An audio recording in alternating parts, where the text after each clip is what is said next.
Go blep. Wop. Hello, everybody. Welcome to this stream thing. We are talking about the 90s. So, And Mitha, as a what a resident, heckin' time that it was.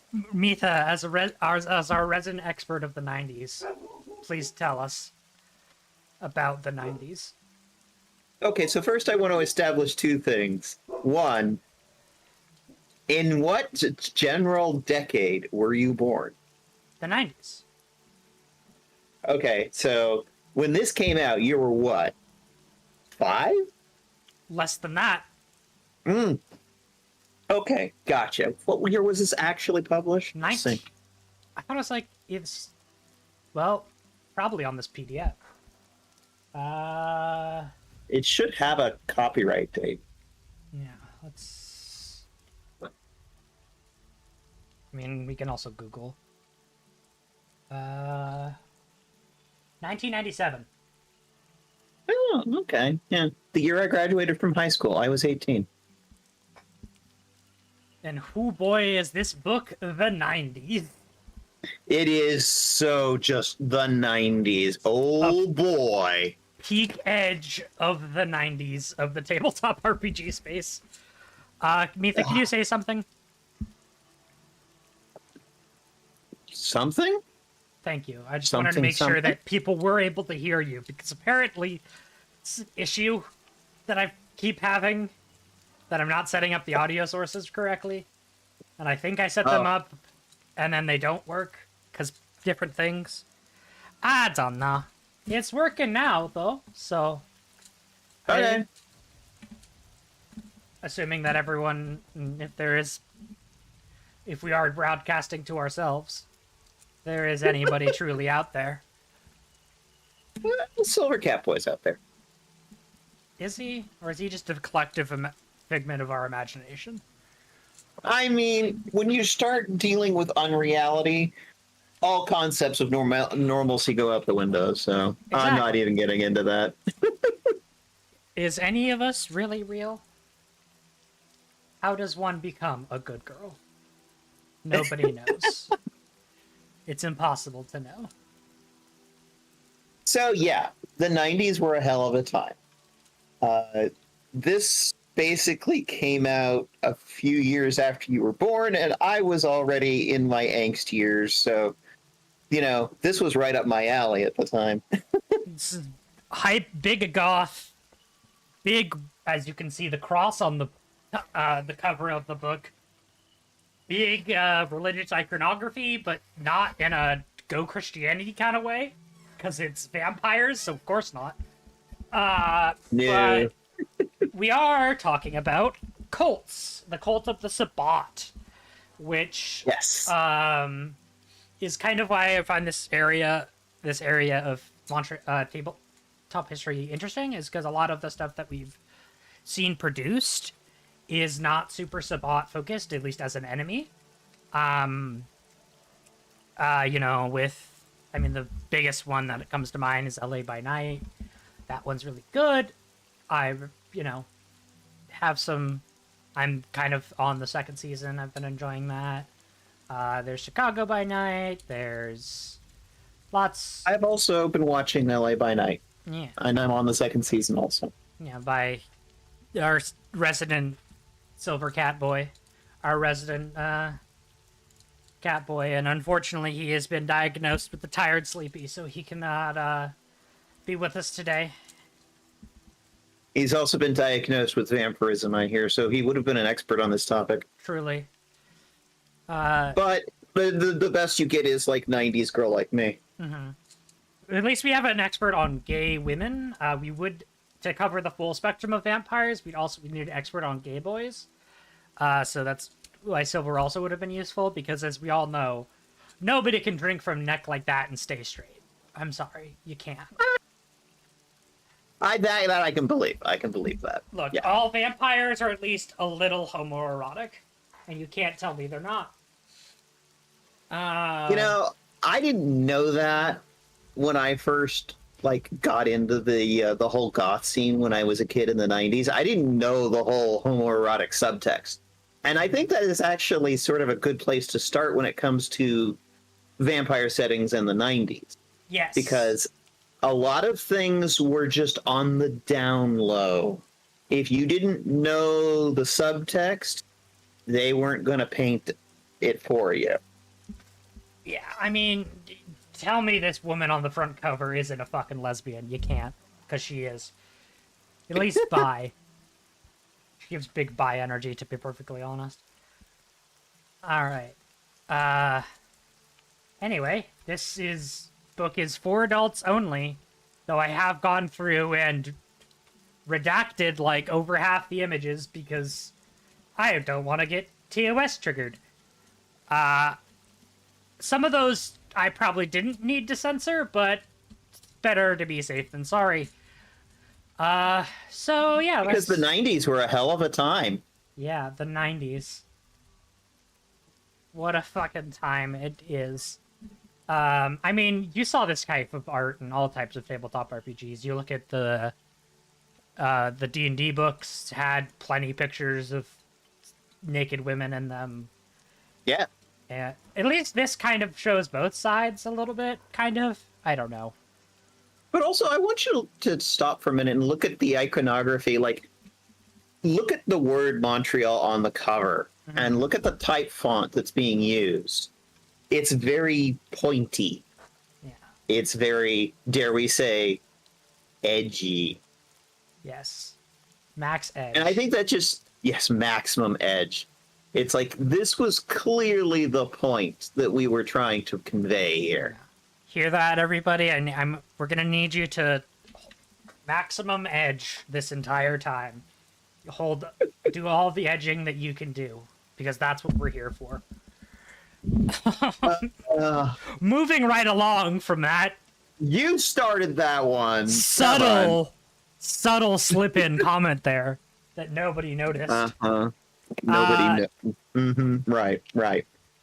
There's the front back page, I think is what it's called, right? You open the book and this is the first thing you read. A city of 1,000 steeples. Welcome to Montreal, unhallowed shrine of the most glorious Sabbat, one we're so glad you came. Walk the catacombs in search of blasphemy's knowledge. Enjoy the manner of titillating diversions with our devious puricent toy. And forget the language barrier nonsense. We'd be delighted to hear you scream for mercy's English or French. The City of Black Miracles. Montreal by Night is the latest in a series of by night books by the Vampire Masquerade, or for Masquerade. However, this book is neat because it's also the next in the Black Dog series. Montreal belongs to the Sabbat. We couldn't do it justice to the enemies of the Camarilla any other way, so head north as you dare. You don't want to eat the red snow. Eat the red snow. Okay. Some guy getting some fairly aggressive acupuncture. I'm going to assume that this is something that it gets explained later. Yes. Oh, well, it's blood in the snow. It's Canada. There's snow. Okay, for context for the viewer, we may both be filthy Americans, but it's like I've actually been to Montreal. This is true. In the middle of the winter, too. Yes. Don't think I ever saw any red snow, though. But I'm also autistic, and I may be taking this way too literally. It's the blood in the snow, Mitha. I got you. Yeah. Okay. I just wanted to make sure we're on the same page. All right. Here's a prelude of a bunch of unreadable text, so let's skip it. But it's like flavor. If you want to read it, Mitha, go ahead. But I can't fucking read it at this resolution. Not with my dyslexia. I'd have to zoom in a fuck ton. I'm attempting to go multiple display here, so it's like I have to look at the screen to see where you are, and then I have to get to the same place in the PDF. We're in the prelude, page 7 of the PDF.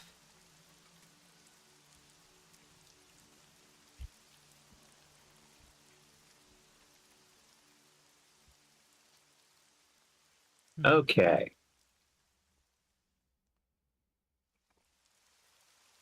So let's start off with a couple of basics here. What is the Sabbat? The Sabbat is for lack of a better word, a religious death cult within vampire society. They believe that that Cain is coming back. Yes, that Cain from the Bible. It is said a lot of vampires say that he is the first vampire, and that he created they're afraid of the antediluvians, which are the third generation of vampires. That basically killed all of the first and second generation. There's a bunch of history that I'm not the most well versed on, but basically, they fear the antediluvians, and they think they're gonna come back and eat all of the vampires and basically get rid of us. Get rid of the vampires. And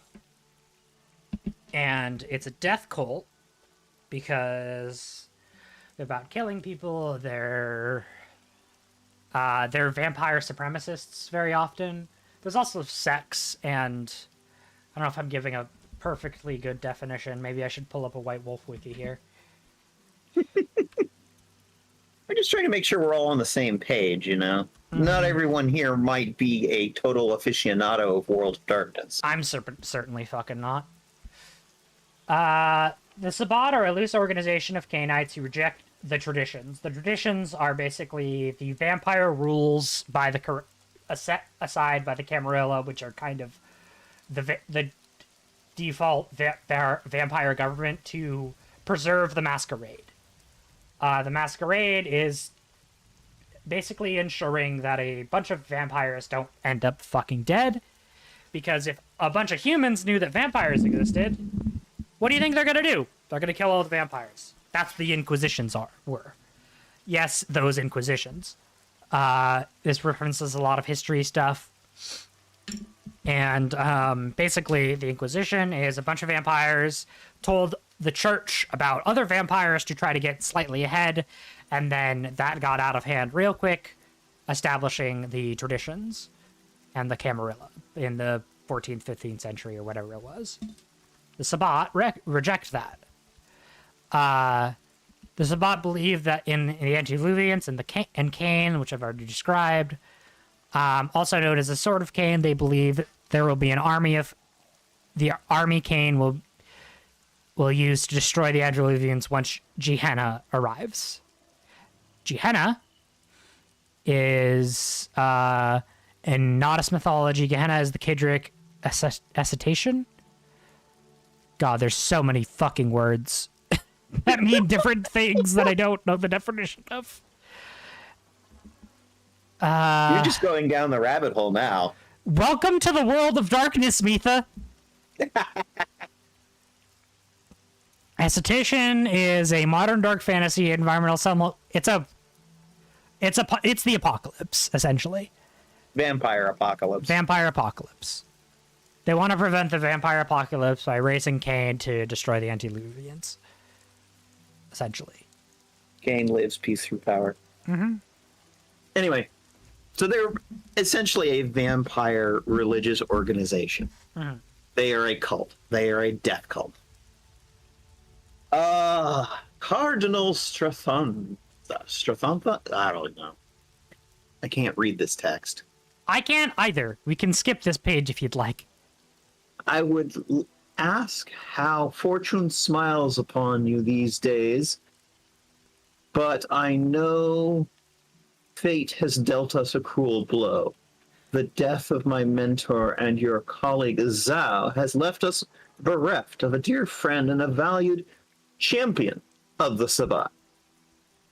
You once asked me if Montreal was still the city of black miracles, and laughed at my hesitation when I could not answer. I fear now that whatever answer I may have formed since those days has been undermined by deliberate attempts to shroud the truth. The death of Zhao merely brought certain issues to the fore in the dark time after my introduction to the Sabbat. Many were relieved to have weathered the storm. I know now that we it merely stood in its eye.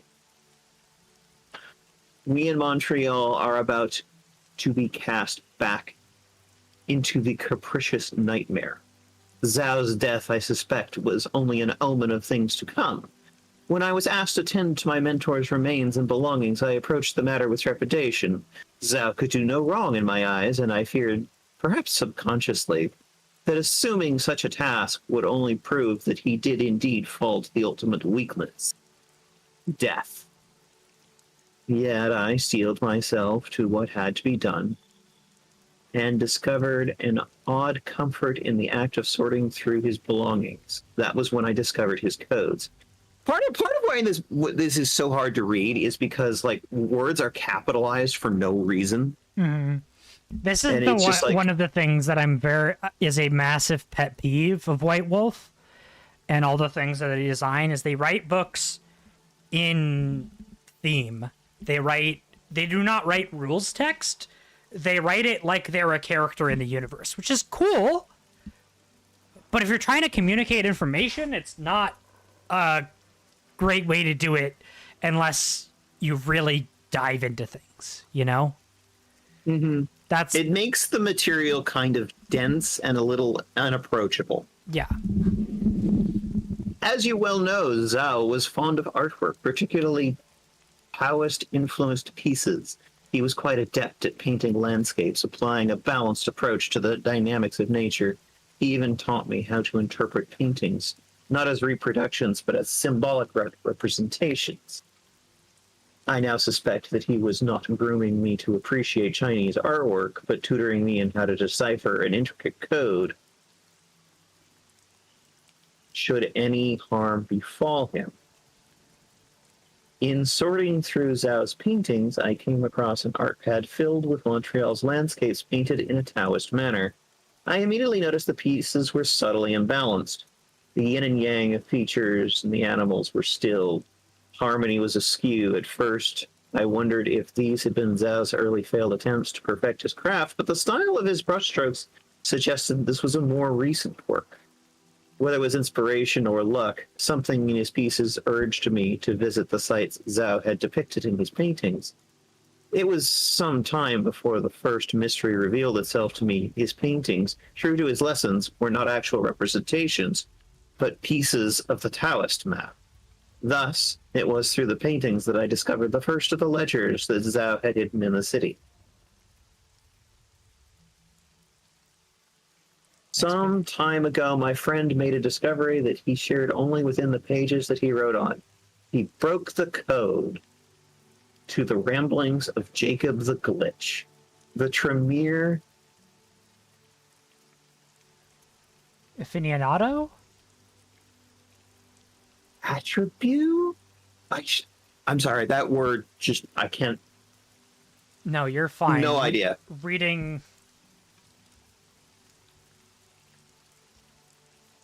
Reading this incredibly scrawled penmanship is nigh on impossible. Who is regularly given to visions and speakings in tongues, my gifted mentor somehow discovered a way to translate Jacob's Babylonian blather. How that must have frightened him. But despite any apprehension he may have felt, Zhao recorded the Tremere's words in his ledgers and hid them so that no one would know the horrible truths he had learned. I do not know what to do, Cardinal. I know more books are hidden in the city, but I have been reticent to retrieve them. Some force shadows my every step. I cannot evade it, I cannot confront it, but I know that harm will soon befall me. Upon awakening, I know that my lair has been disturbed while I slumbered. I had taken to resting in the communal haven, but I fear its walls are no protection against an untimely end. It has taken me a century to acquire the ledgers that I now possess, and should I be destroyed, that may go unseen for all time. I cannot relate the information that I have learned. It is too complex and important to be discussed so casually. We thought the Camarilla was to be the greatest threat to our sect. It is not. I am in need of immediate protection. I no longer trust those around me. Zhao's murderer walks among them, I suspect, and is the very same person who wishes to visit harm upon me. Please do not hesitate on this matter. I have hidden the paintings and books that I have recovered so far. The Sabbat cannot afford to be ignorant of this collected gospel. You once asked me if Montreal was still the city of black miracles. Now, I can only mourn in response. It is blacker than you think. A letter from an unidentified Cainite to Cardinal Strathcona. So there you go. The thing is, it's like, that's really well fucking written. You know? Like, it immerses you into the world. Like, White Wolf is popular for a reason. That is what this text was meant to do. Yeah. To really, like, sink its teeth into you and, like, bring you into this world. Mm-hmm. But, oh boy, is it dense to start. It is like, very dense. Going in, I'm not going to read any more of those. No, you're fair. I will start with the introduction. Okay. I'm going to start zooming in so that it's actually legible from the audience perspective. Why Black Dog? Yeah. Montreal by Night is the first in the Vampire series of setting books to be released by Black Dog Game Factory imprint. Why break the mold? Why go tradition? What's so unique about Montreal of all places that demands special attention? It is not the Montreal you might know. This book portrays a city tainted by not only corruption inherent in the world of darkness and the gothic punk milieu, but unaltered evil of the Sabbat. This Montreal is unabashedly twisted reflection of the real world. Thus, this book isn't for the timid, young, easily offended, or squeamish. It was not meant to be, yet not simply violent, reprehensible for its own sake. Montreal by Night earns the Black Dog label because of the city's master of the black arts, and doing Sabbat's justice is difficult enough within the confines of a typical World of Darkness supplement. The city's Cainites are trapped in a cankerous womb that trophies around them. They exist in a perpetual... the city's trapped in a cankerous womb of atrophies around them. They exist in perpetual torment, crushed against the bodies of squirming infants and poisoned by the oozing toxins issued by a severed umbilical cord. This is the World of Darkness. This is Black Dog. This is Montreal by Night. How to use this book. Montreal by Night details a history, Cainites, and intrigues, one of the Sabbat's oldest bastions in North America. These pages will find everything necessary to run a chronicle in the Sabbat city of Montreal. Those familiar with other Vampire by Night books will find this one organized a bit differently. The Sabbat does not concern itself with clans to a degree that the Camarilla enemy does, so the Cainites are grouped by coven rather than blood lineage.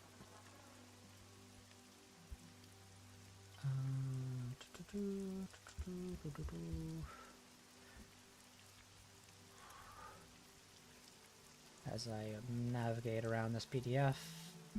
The lifestyle, or rather unlifestyle, of Montreal's Sabbat also receives much attention. They largely disdain the mortal world and have their own ideas, both subtle and bloody. Montreal by Night gives a complete picture of the city. The pages are filled with potential allies, mentors, lovers, rivals, and friends. If you're already running the Sabbat Chronicle, or your pack or coven could arrive in Montreal for its opening of the Litany in the summer months, or they could arrive at the pack's own reasons. Otherwise, the new Sabbat are sired fairly often to stage crusades, replace fallen Carbrands, or just for kicks. The appendix provides also information on the Sabbat Inquisition. To make full use of this book, you need Player Guide, all those books. None of these are absolutely necessary. The subtle of the Montreal by Night Litany of Blood is a reflection of the spiritual nature of the city's Sabbat. The Litany of Record commemorates sex memberships achievements, whether individuals, packs, or covens. These legendary tales, eyewitness reports, or personal stories. As history of Sabbat is forged in blood, so are too the records of the Litany written upon human and Cainite vellum script in vitae. The Litany is not, however, a record of the past, but a reminder of Cainites' obligation to their seat to the sacrifices that make the Sabbat what they are. The litany is therefore a tie that binds the Canaanites with more than that just the bonds of blood. It is a symbolic heart of the Sabbat, just as Montreal is a spiritual heart of the Sabbat. Themes and moods. So where hope, and with hope, farewell fear, farewell remorse, all good to me is lost, evil be thou my good. John Milton, Paradise Lost. So John Milton. So something that you'll see in basically all White Wolf, not White Wolf, lol. Woof. Damn, these bitches be furries. Yeah. Have you looked at me? Yes, you're very gorgeous and very lovely and pretty. Thank you. I do that as a joke. I say woof as wolf, but I meant to read it correctly and I couldn't, which is fucking hilarious to me. Anyway, back to my point is the all of Montreal by Night, or all of Vampire the Masquerade and all the White Wolf books always come with like a bit of philosophy as the philosophy of the book. For instance, the general one for Vampire the Masquerade is beast I be, lest beast I become. This is kind of meaning that you must feed into the beast, you must give it what it wants so that you can have control over it, or else you will become full beast and nothing but beast. You have to do things that may break your morals to keep control of what is inside of you.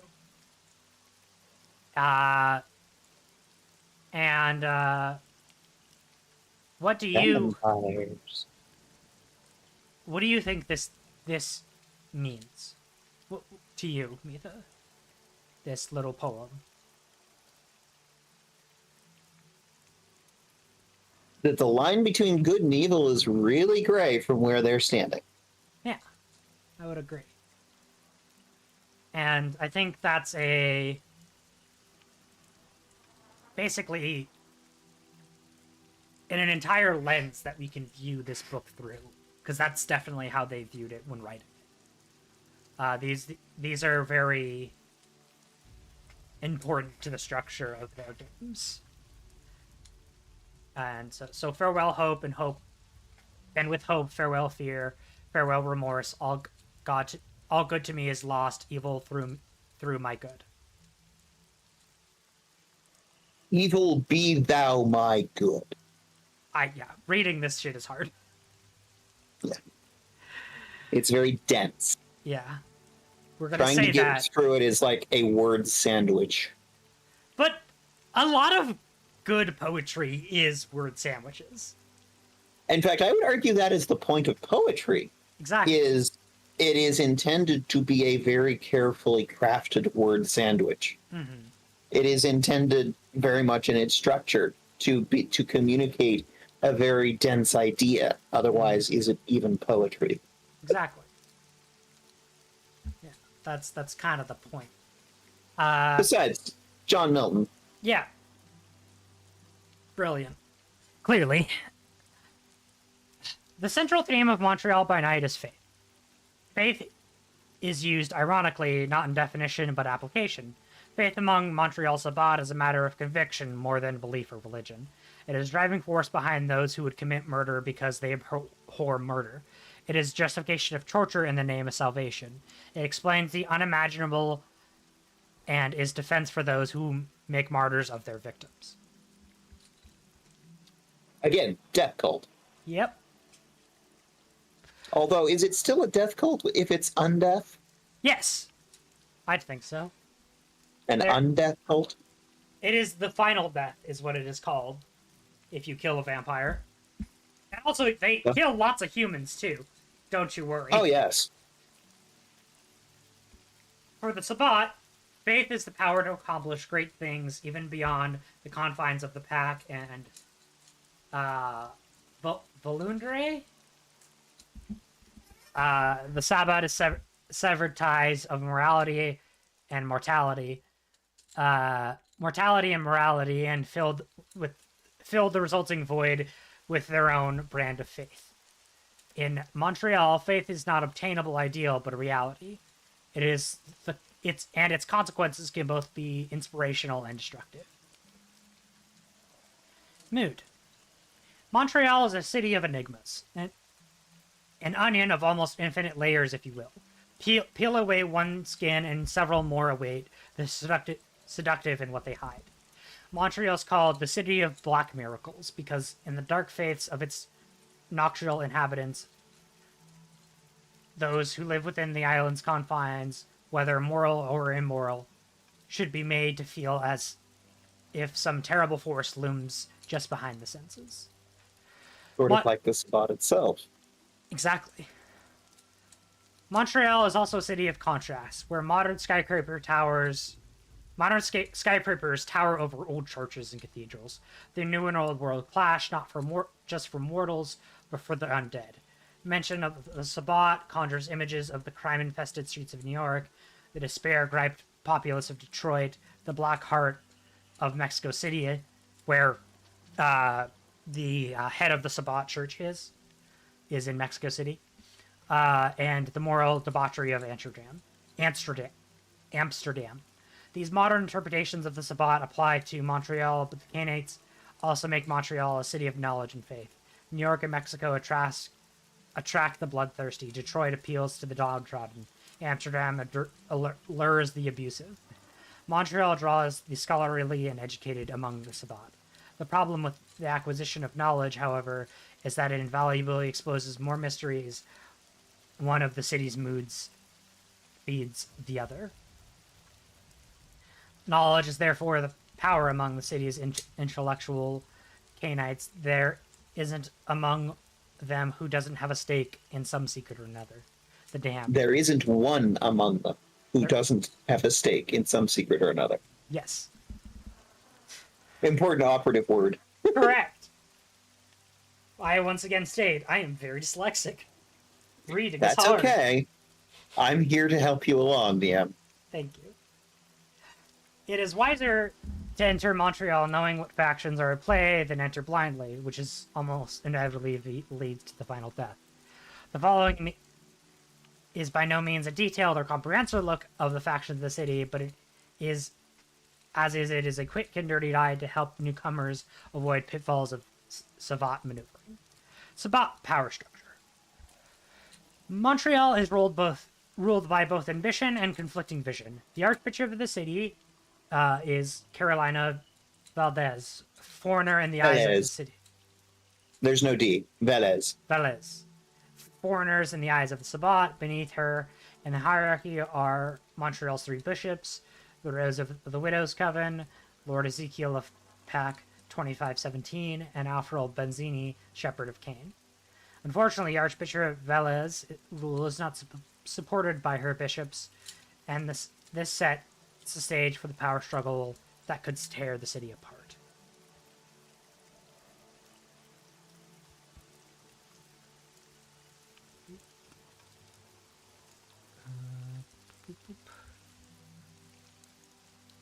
As I navigate this PDF.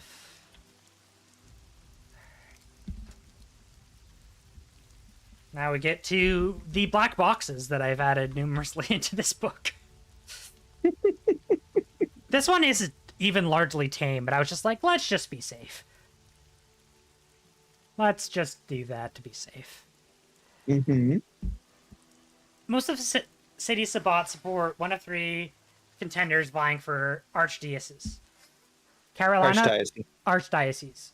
Carolina Velez has the support of the Rose, but is struggling to retain her failing power and trying not to repeat the same mistakes that plagued her past appointments. Bishop Ezekiel, representing the bloodlust of the many young Sabbat, has gathered the support of several potent covens. Ezekiel's quest is to break away from the dark legacy of his sire, the infernalist Sangrius, but he is in danger of following the same path on his rise to power. The final contender in this political foray is Bishop Brent Benzeri, a prominent member of the Shepherds, a former inquisitor, and proponent of the scholarly ways of the Elder Sabbat. Despite his support by the city's more powerful covens, Bazirius' camp is still haunted by his Pax error of placing Infernalist Sangrius in power some years ago. This blunder prevents Bishop Benziri from gaining the archdiocese outright. Setting overview. The Montreal is a city unlike any other. Its long history and distinguished heritage date back more than 150 years and give it a European essence that is unique to North America. Although the city is one of the world's most modern, its past. Can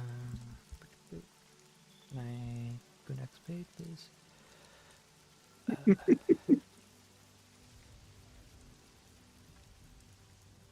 There's a map of Montreal and a bunch of locations.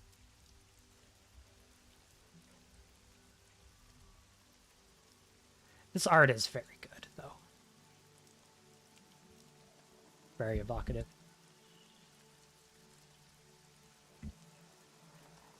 Alright.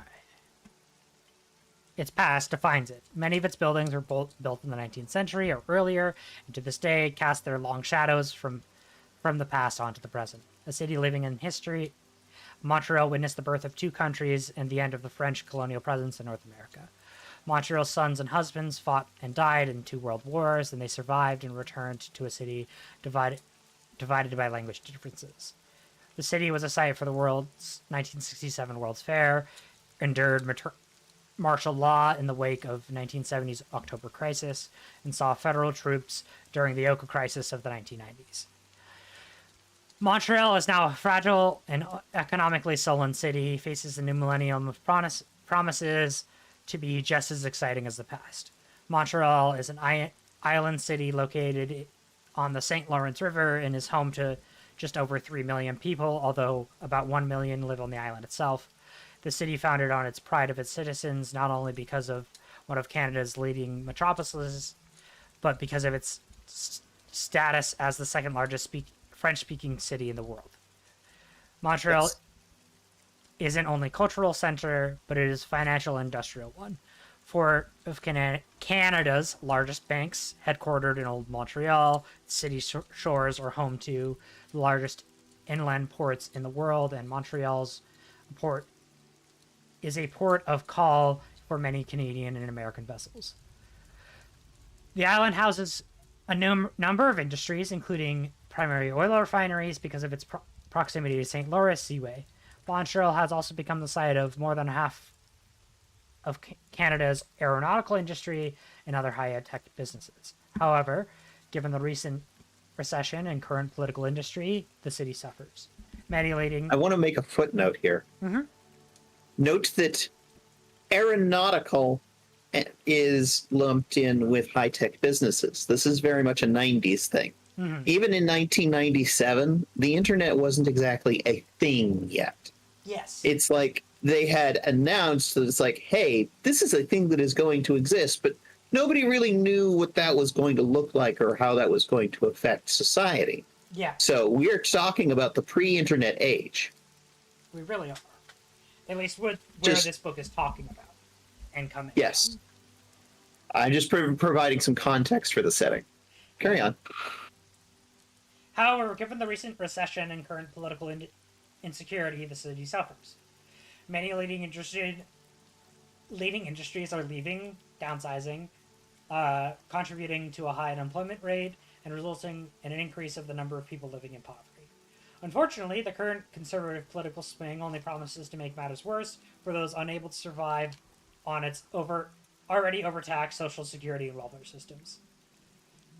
Gotta love just taking a strong political stance there. Yeah. It's like, look, we're monsters here talking about some horrible shit, but we're not conservatives. The more 90s. Things change, the more they stay the same.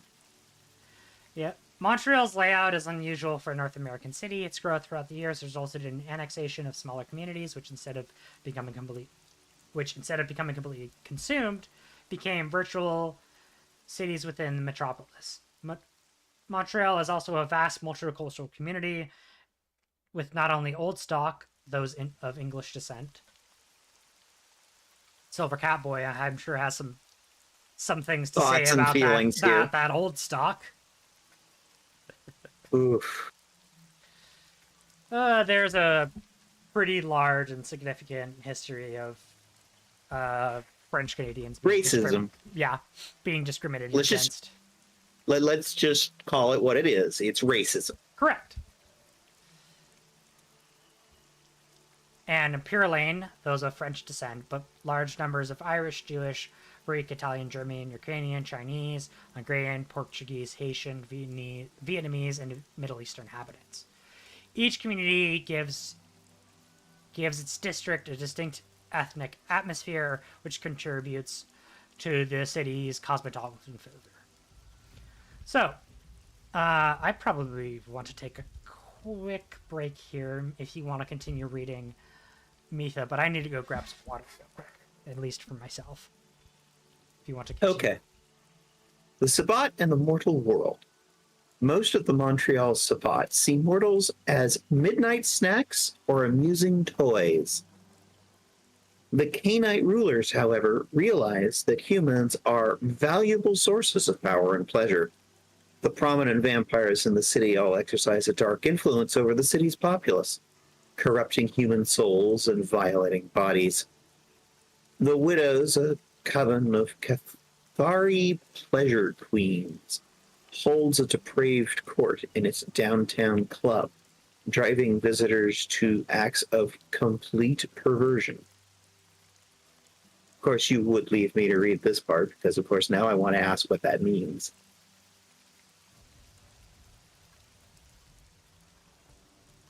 I'm back. What did you want to ask? What does complete perversion mean? It doesn't say, but this is one of those things where this is the 90s. They're not going to spell it out for you. So please, spell it out. What section are we in? Sorry? The Sabbat and the mortal world. Got it. The widows, a coven of Cathari pleasure queens, holds a depraved court in its downtown club, driving visitors to acts of complete perversion. Now, keep one thing in mind. This is the 90s. So acts of complete perversion, and imagine I'm saying that with air quotes, often refers to things like homosexuality. Because, of course, this is the 90s. They don't actually use the word yet. Correct. Archbishop But also, Carolina Velez. BDSM is probably also heavily implied there. Yeah. Oh, absolutely. Archbishop Carolina Velez holds sway over the halls of power, guiding community leaders and corporate presidents to subjugate everything they can, turning public figures into faithful thralls. Montreal Sabbat also enjoy corrupting local priests and other clergy, driving them to debasement by playing upon their private desires. The Shepherds of Cain, Montreal's most prestigious coven, are masters of this corruption, professing vampiric redemption through understanding of evil.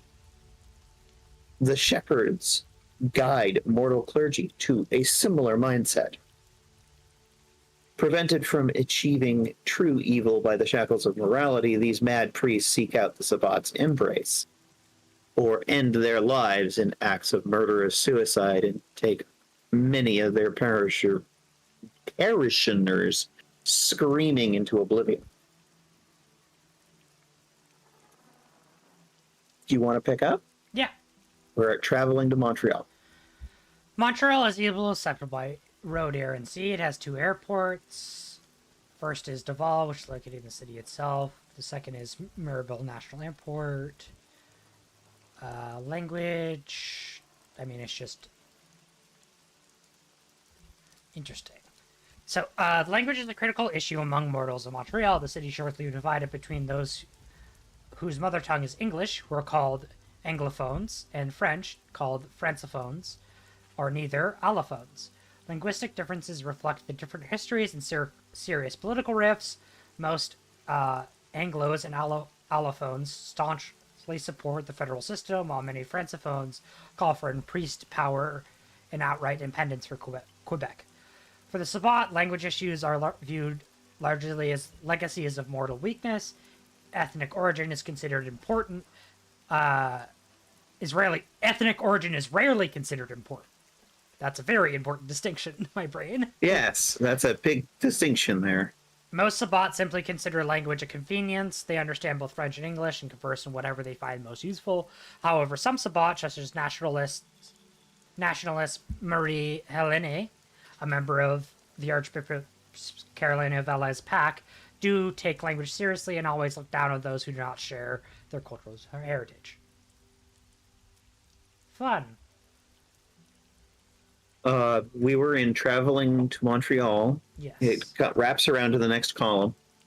It's known for some Woodwood festivals. An hour or two. Yeah. I mean, I'm just going to skip the rest of that. It's just like, these locations exist. Located primarily on the island, Montreal is not spread out like most North American cities. The downtown area, which includes some of its oldest neighborhoods, are accessible by an elaborate highways and bridges. And during non-peak traffic hours, it usually takes 30 minutes to get to suburbs of downtown. It has a metro. There's some population statistics about weather. You can kind of skip over that. A rubber-tired subway. Yeah. I've ridden it. Here's the metro. It smells like rubber. Here's something really racist and also a little socially explicit. And chapter 2.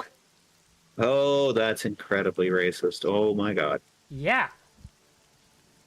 We're skipping that. Oh, the 90s. The 90s were a hell of a time. The 90s, I say with jazz hands. Jazz hands. I mean, hey. For those who are not aware, and the only reason I really know this is because Sober Catboy is from Canada, there's a long history of racism against Native or First Nations people, I believe would be the correct term for... That is the correct term in Canada, First Nation. First Nations. And there is a very similar history of slavery within First Nation populations that there was in America. It's basically not quite one for one, obviously, because these things never are. But the majority of enslaved populations were natives. Yes. And the majority of the prison population is natives, First Nations. Yep. And, rinse, repeat, copy America's bullshit, and you kind of got a vague idea of what the treatment of Native First Nations people are in Canada. And to know this, for though they only stopped sterilizing recently. Yeah, and all of the thing about the unmarked graves in the schoolyards. Yep. Horrific. Yeah. And because racism, everybody. While there is some clear political leanings from this group, it's also probably written by a bunch of white people, so there's a little bit of blindness there. That is pretty apparent as we continue reading. A lot of that is, of course, we're in year of our Lord 2024, looking backwards at something that was written in 1997. Yeah, on Beyonce's internet. Yeah, on Beyonce's internet. Very important. I appreciate a good TikTok reference as much as anybody else. Pretty sure that's been a thing before TikTok, but I don't know. Okay, that's where I've heard that reference more than anything is on TikTok. I have as well, but I'm pretty sure it didn't come from TikTok, but I'm not sure. And know Anyway. this, for though I remember the day when I could count on you as a friend, we are now dead to one another. I do not claim the fair city of Montreal for the spot. It always has been such. I do not forswear my duties to defend her. Quite the contrary. She is more important now than ever, and I will be thrice damned before I watch the Camarilla sully her visage. Remember this. Infringe upon this territory, and I will show you the reason why she is called the Black City of Miracles. The quiet city of Montreal will remain quiet no more. Excerpt from a letter sent by Archbishop Strathcona to the Prince of Mithras of London, April 5th, 1838.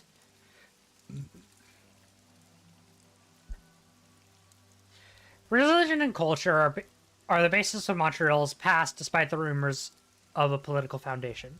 Whereas Christianity was given once a magnificent form in the city of multitude of church spires, foreign ideologies, and the beliefs have since taken root in the bloodstained soil.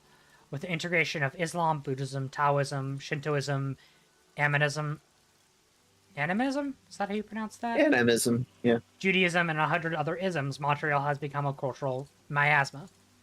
This chapter details the history of Montreal and thus the surrounding lands. Some account is given to the mundane historical events, but primarily provides context for the tribulations of the Sabbat. Each area of history begins with a description of the periods of mundane events. The Catalyst. You want to start trading off these? Sure. You just tell me when you need to trade off. Okay. The Catalyst.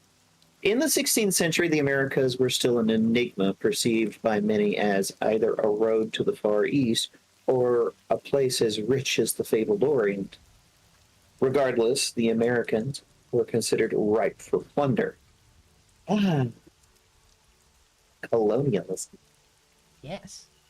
Regardless, the Americas were considered ripe for plunder. One of the many explorers of the time was Jacques Cartier, a French navigator credited with bringing his country honor and wealth of the New World. On October 5th, 1535, in what was his second voyage to the region, Cartier landed on a magnificent island. He named it Montreal, and it would become known as the island of Montreal.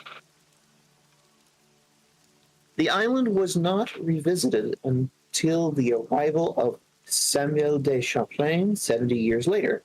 Champlain appreciated Montreal's strategic position on the St. Lawrence River and established a settlement on the island.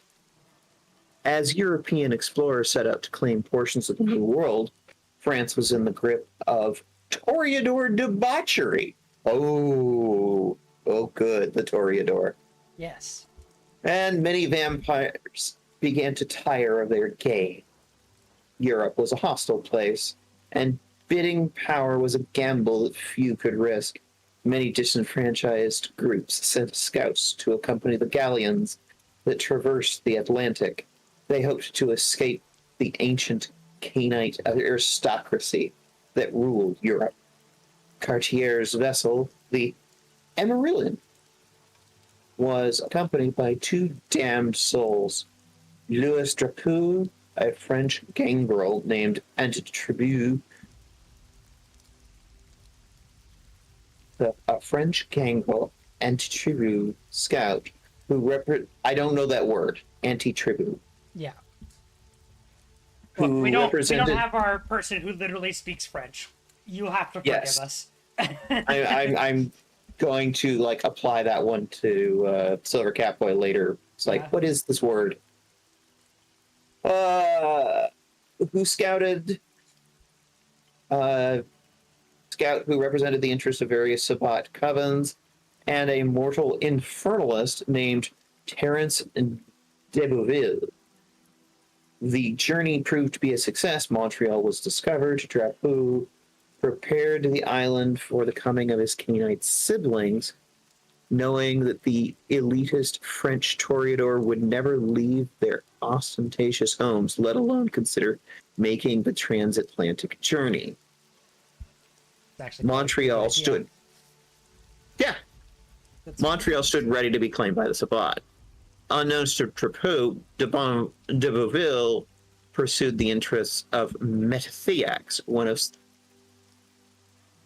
36 demons in the order of Decani, creatures who bartered in disease. Indeed, Terence was Metathiax's host body in the mortal world and was responsible for consecrating unholy ground atop the island's mountain. Ugh. The native Hochelaga Hurons, defenders of the island, fought against the spirit of Metathiax. After Cartier departed, they lost. Plagues wiped out the village of Hochelaga, but the natives' final sacrifice trapped the demon on the island. Oh boy! That's got some, like, smallpox blankets kind of vibes right there. Oh boy. I'm pretty sure that's exactly what it's referencing. Yeah. Ooh, boy. One of the things that's can be really cool, but also kind of a little terrifying about the World of Darkness is they're like, all right, this historical thing happened. What's the weird, fucked up reason it actually happened?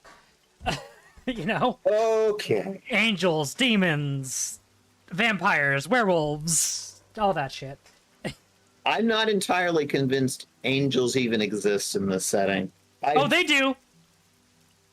They don't seem like nice people if they do. They're not. I sort of figured. They're not. They're just as corrupt as the demons, just in different ways.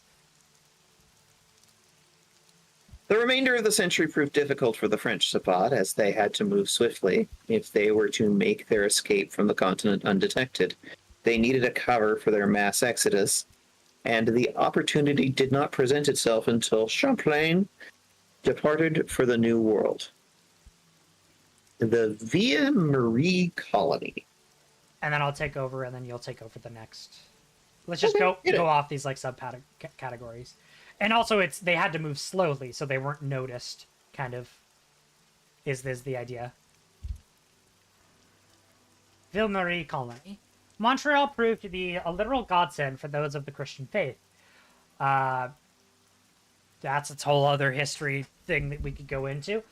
Recollect missionaries busied themselves with the evangelicization of the natives, you know, committing horrible atrocities against them. And the Jesuits joined the endeavor in 1632. News of the beautiful and bountiful land reached France through Jesuit Relations, a religious journal from Quebec, which proved to be one of the many inspirations for the Ville Marie colony. Founded the home in order of hospital nuns and funded primarily through donation of money and land parcels. Ville Marie colony was established in May 17, 1642, despite its growing Iroquois threat. In fact, that is a Native American tribe. Yes, you know, the threat of the invading force. The threat of the vastly inferior invading force. Yes. Yeah, totally. Yeah. Of course, we say this as like we're speaking from 2024, looking back to 1997. I mean, it was it should have been pretty clear back then too. It's not that hard to understand, but you know, a lot of things still had the blinders on, and it's clear whoever wrote this was definitely writing from a very white cishet perspective. Mm-hmm. As sadly most media is written from. And that's... Yeah, but the 90s was especially bad. Yep. I mean, hey, it's not the 50s, which was worse. Oh yeah. It's just, as you keep going back, it just gets worse and worse. Yep. You get closer and closer to the atrocities that are still being committed. To this day. Mm-hmm. Anyway. the fact the conflict growing between the natives and the traders almost aborted the settlement, the French king announced that he was ready to abandon New France because of the increasing hostilities. Louis Duprat, sure, let's just go with that, who accompanied Cartier Louis into the Drapeau. Yeah. I keep saying it Drapeau. That's probably not how it's pronounced, but that's how it reads to me. Yeah, in the New World, lived in Montreal region when Champlain expedition arrival. It was Drapeau's job to induct arriving Sabbat, but the means by which to bring them to the New World eluded them. The solution he came was made even more rewarding by its irony. Most of French elites, especially those controlled by the hedonistic Toreador, did not fancy the notion of moving to a place bereft of civilization's luxuries. Faithful Catholics were another matter entirely. The Sabbat, acting on the advice of the Sambre, discovered a multitude of Catholics eager to explore the new lands and spread the word of Christ. You know? Colonialism. Colonialism. The Sabbat accompanied these explorers, posing as religious missionaries and devout colonists. The plan was a success. With the arrival of the Recollets and the Jesuit missionaries, the French Sabbat, primarily the La Sambre and...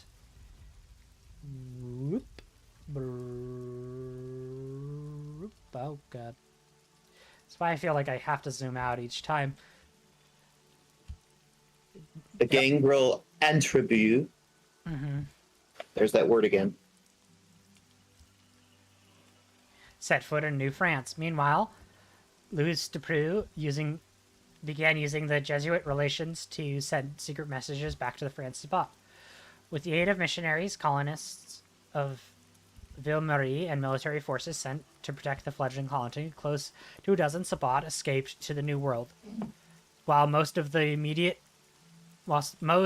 moved away on from the colony, preferring largely unexplored interior of Canada, a few like Louis remained to help other new arrivals. When Ville-Marie colony expanded beyond its original fortress, more Sabbat fled across the Atlantic. Louis became the coven leader of Ville-Marie Sabbat, who called themselves Les Acadiens. The Acadians. First losses. War broke out in the New World over its fur trade. Relations between European competitors had already been volatile because of the Huron and Algonquin tribes allied themselves with the French. In response, the Dutch in New Amsterdam, the future site of New York City. Even though New York was once New Amsterdam. Why'd they change it? I can't say. I guess they just liked it better that way. Sorry. Supplied the Iroquois tribes with muskets to use against the French. Subjected to sporadic raids and assaults over the following decades, Ville-Marie came to rely on the strength of Maisonneuve, Guillaumin, Lemoy, Clos, and many other native comrades to defend its walls. Yet despite continued Iroquois aggression, note the very violent language that's being used here. Yep. Yet despite continued Iroquois aggression and the brutal massacre of 30,000 Huron allies, Ville-Marie emerged from the conflict almost completely unscathed. It's a very violent kind of word choice. Yeah.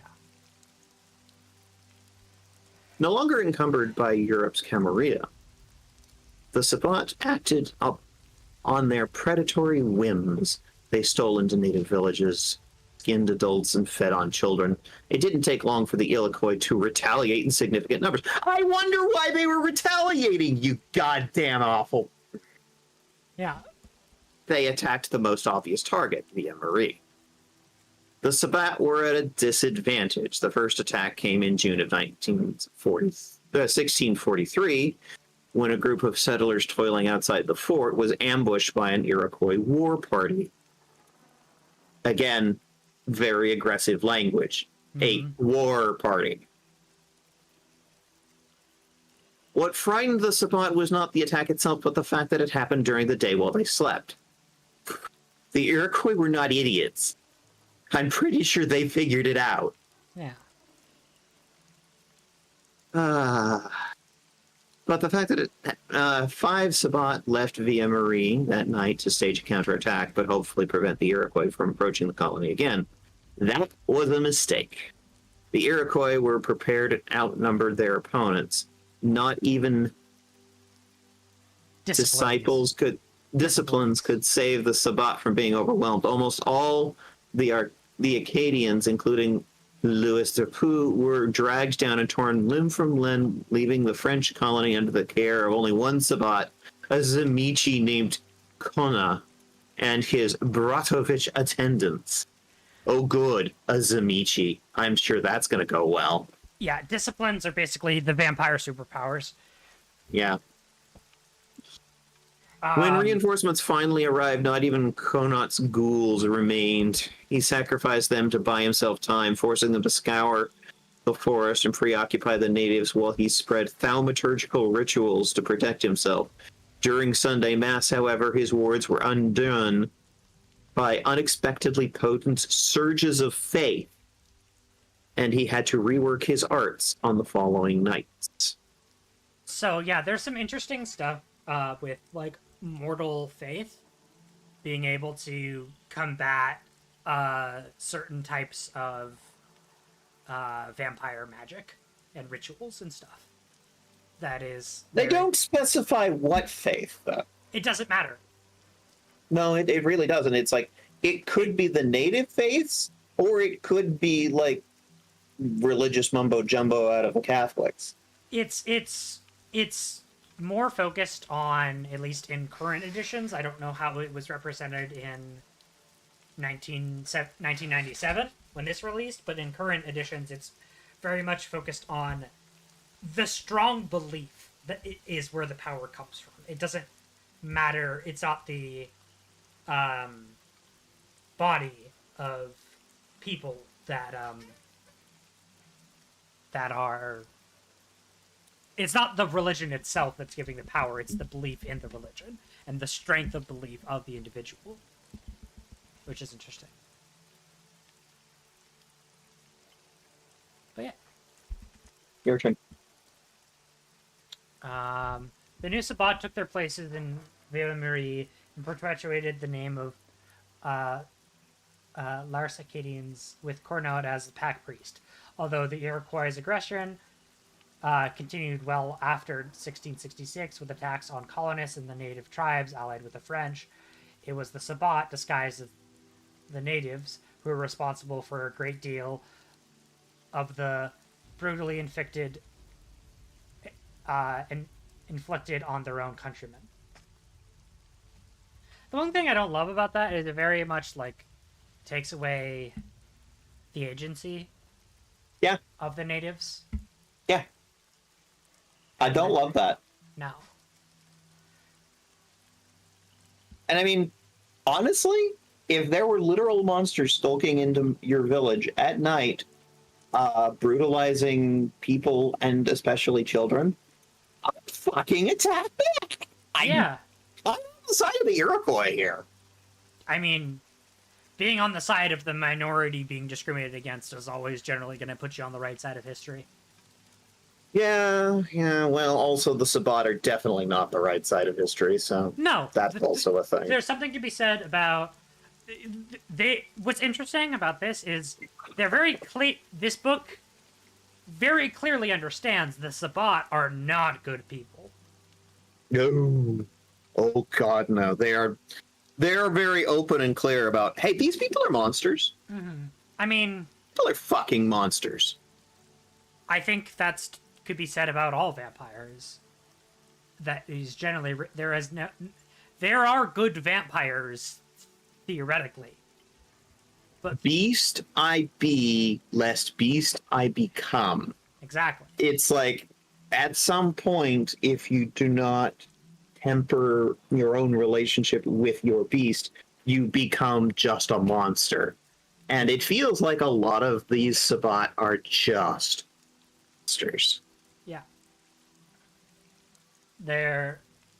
I mean, that's just humans, though. Also, like, I mean, this is playing off of direct human history, you know. And a lot of this stuff was just done by normal humans. And the fun thing about humanity in the game of Vampire the Masquerade is it doesn't mean that you have to be a good person. You just decide what being human means to you. And killing those who you hate is sadly a very human thing. It is. Unfortunately. I mean, there's something to be said about it being taught. Fear and that stuff it's largely taught because from a like biological standpoint, humans are cooperative by nature, you know? And a lot of this hate and, fear is taught.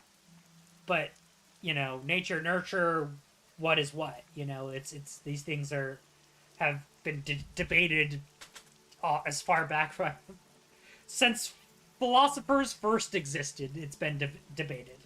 What is the true nature of these things? But the nature of it exists.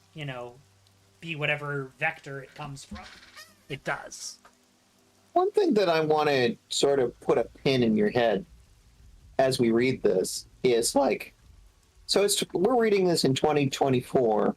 Mm-hmm. This was written for 1997. What would Montreal look like in World of Darkness in 2024?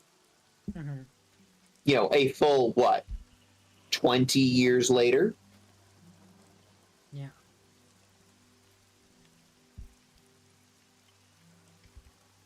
Ask that question. Mm-hmm. Camarilla. Sorry, good? Yeah. Go ahead. Okay. I'm going to read the next part. Go. Camarilla Intercession. Dedicated to Saint Joseph, New France First Hospital, La Mission de Montreal was built in... I'm just going to start skipping over the French words before I horribly embarrass myself. This hospital was established in 1645. It was also used to house newly arrived hospital nuns, the subalterns from France. Despite friction among colonists, the leaders of the New France and French King Louis XIV.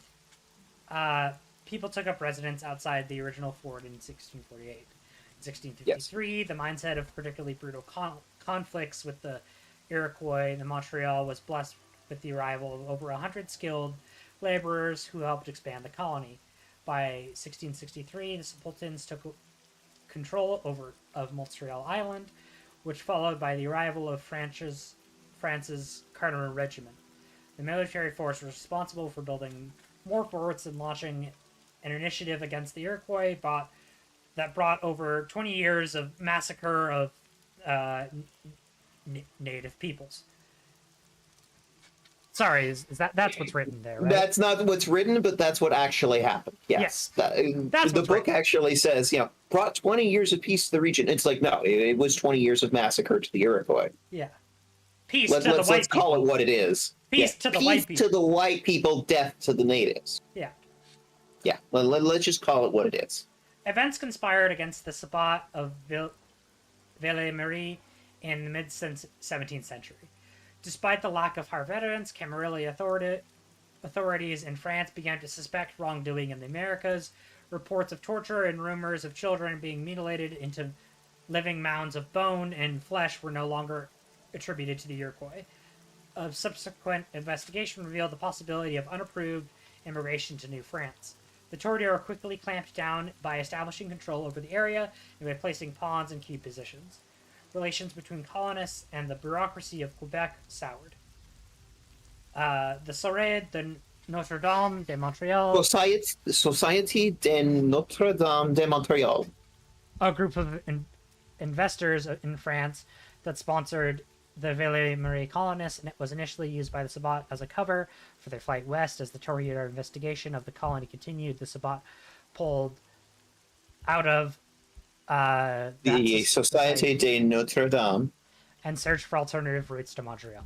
The religious order still seemed the best avenues. Control of the island was eventually moved out of the hands of the society members and placed in care of the religious supplicants, who would be the Sabbat's next pawns. However, the Camarilla was ready for this move. The ongoing war with the Iroquois was hurting the Sabbat. By 1660, close to 20 Canaanites had been killed, and there was no sign of peace. The fatalities inspired by the recording of the Sabbats Libriae Defunctorum as Canaanite ledger of those who have been killed, similar to the very immortal account of those who died creating and defending the colony. This account set precedent for the litany of blood that followed. With the transfer of Montreal's island to the Supplicants, the Toreador immediately sent the Carnigan regiments to safeguard the colonists. Their army's real purpose was to establish a Camarilla hegemony over the region. The Sabbat reacted with hegemony. The Sabbat reacted with hostility, as evidenced by the growing agitation between the French authorities and settlers. The Camarilla spies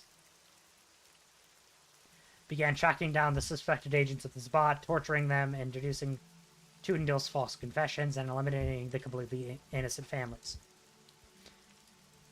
Because remember, these are vampires, no good people. Too few good men, or whatever it's called. They make the choice. And limiting completely innocent families, atrocities again were blamed on the native tribes. See, that's the funny, interesting dichotomy of how this is written. There's a lot of this. Where it's like, they actually realize that, the native tribes were being blamed for a lot of the vampires' actions. Yeah. But there's still a lot of inherent bias around... in their word choice. Yeah. And I think that's why I say this is definitely written from a white cishet lens. Mm-hmm. For our viewers' benefit, I'm coming at this from the standpoint of intersectionality. Mm-hmm. That all of the different systems of oppression interact and inform one another. And when I look at this, I see that in the word choice. Now, that's not to say that the book itself is bad. It is definitely a product of its time, and I think there are some good things we can take from it, but oh boy. Yeah. The racism is on full display. It really do be. See, this is why I'm kind of sad Silver's not here, because I'd love to hear his perspective on the way they're telling the history of this time. I don't think we're going to get through all of this in one day. Oh, God. So I'm already hoping that approaching on an hour and a half. We have Yeah. about an hour and a half left. We're on chapter 2, page Yeah, I 23. suspect we're going to have some additional sessions of this. Mm-hmm. And I'm hoping that on one of those we can have the actual native French speaker here. Yes. Who, well, not an expert on these things by any means, by his own admission, of course.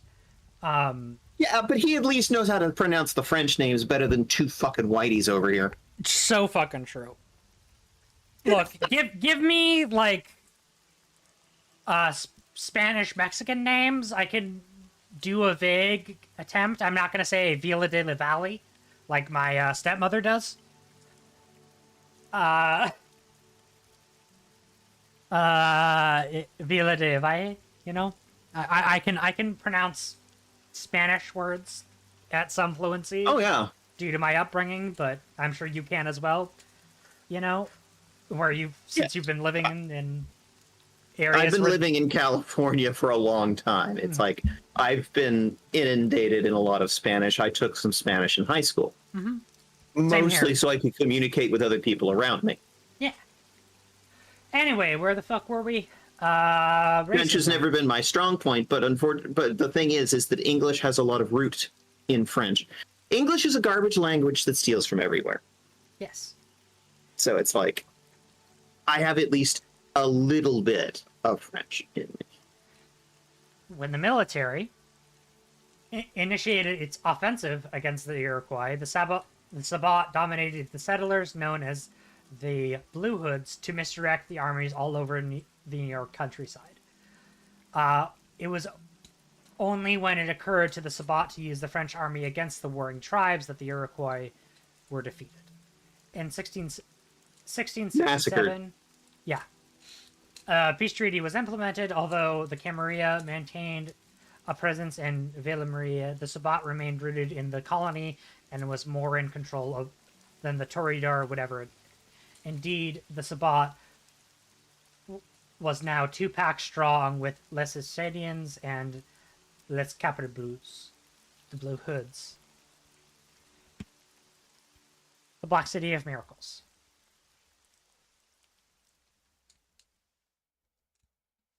Iroquois incursions resurfaced during the late 1680s and continued until the Peace Accord of 1701. The War of the League of Augsburg in Europe was echoed throughout the colonies as England and France came to blows.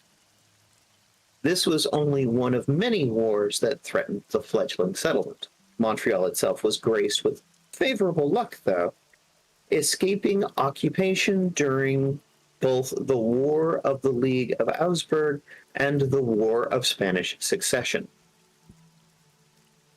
In the attack that was blamed on the Iroquois, Les Capre Bleus, disguised as natives, wiped out over 24 settlers during a blood feast in the area of Lachine.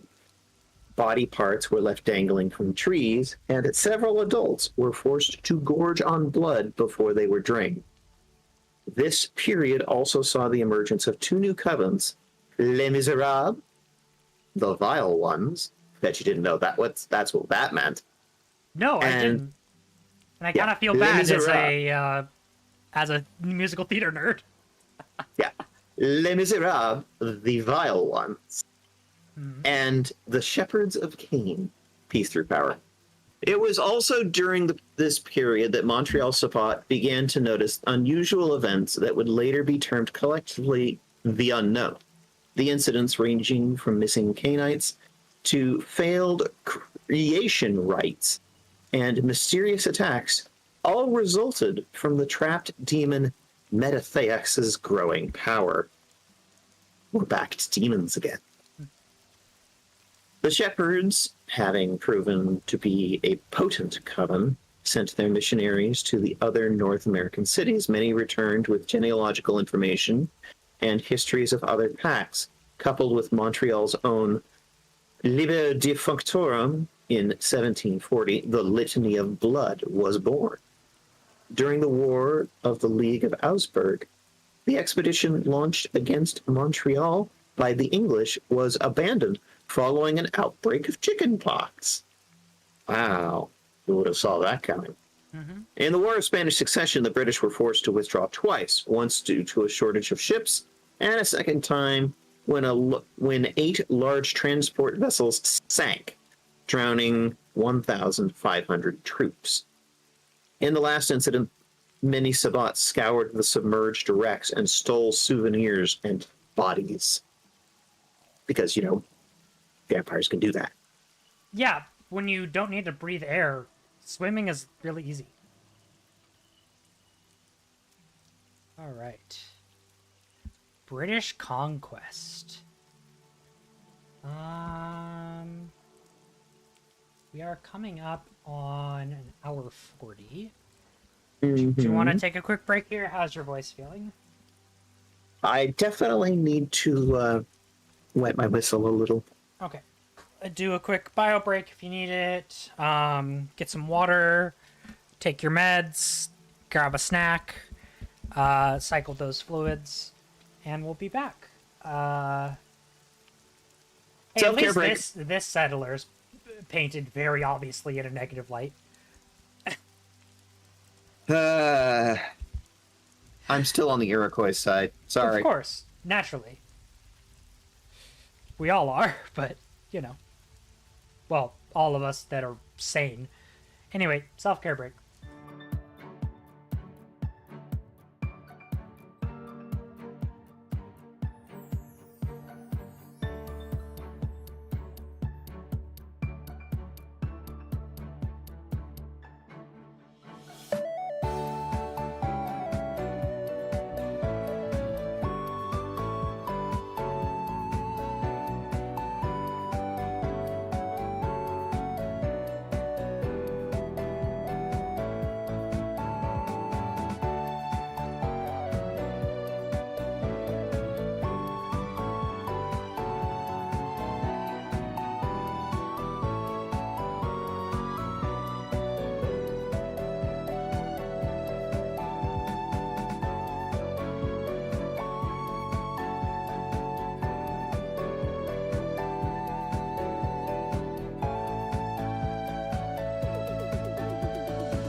Surprise, motherfucker! We're back early.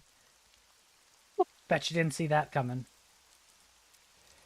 Uh, All right. Whose turn was it? I'm going to be honest, I don't remember. I think it's yours. Whatever. After close calls in 2 wars, Montreal's luck finally ran out during the 7 Years' War. Having suffered through winter famine and other hardships, the city was inadequately protected when 3 British armies converged on it. Montreal surrendered in the face of superior forces. On September 8th, 17... One second. September 8th, 1760, the New France capitulated to the British and became an English colony. 3 years later, at the end of the 7 Years' War, the Treaty of Paris was signed and all the French holdings in Canada were seceded to Great Britain. Camarilla rule over France was a sham. The debauchery that made Paris so infamous spread to its colonies and threatened to weaken the Camarilla's holding in various cities. But what Camarilla didn't realize was the severity of the situation. The Toreador who ruled over Montreal were merely figureheads, and they knew it.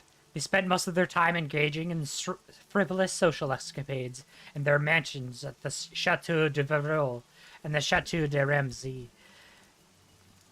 and in the home of the Madame Begon.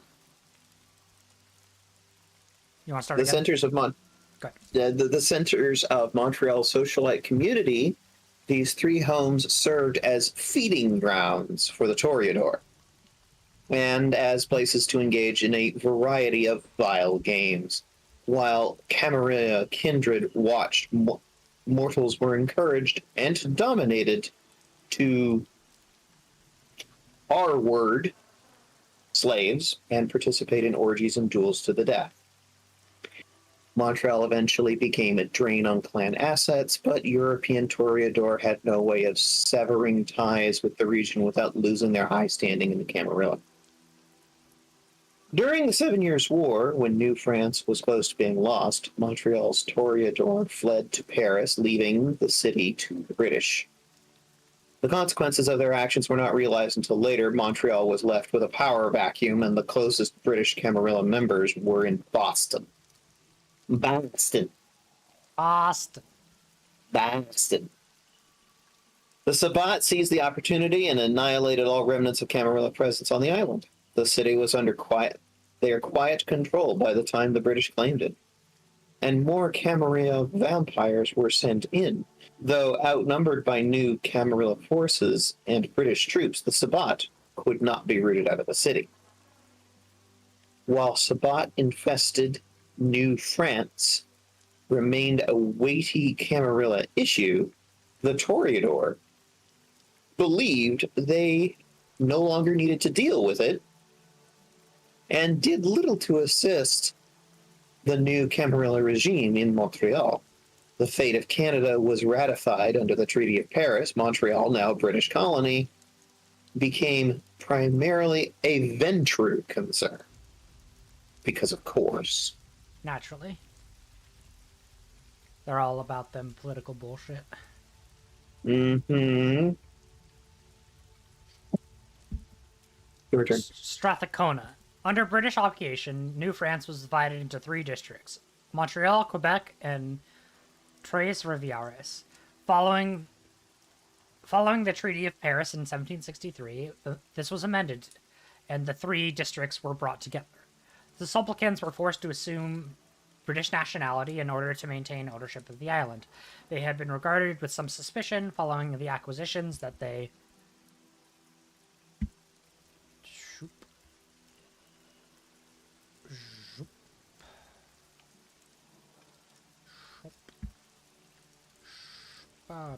oh god, everything's wrong.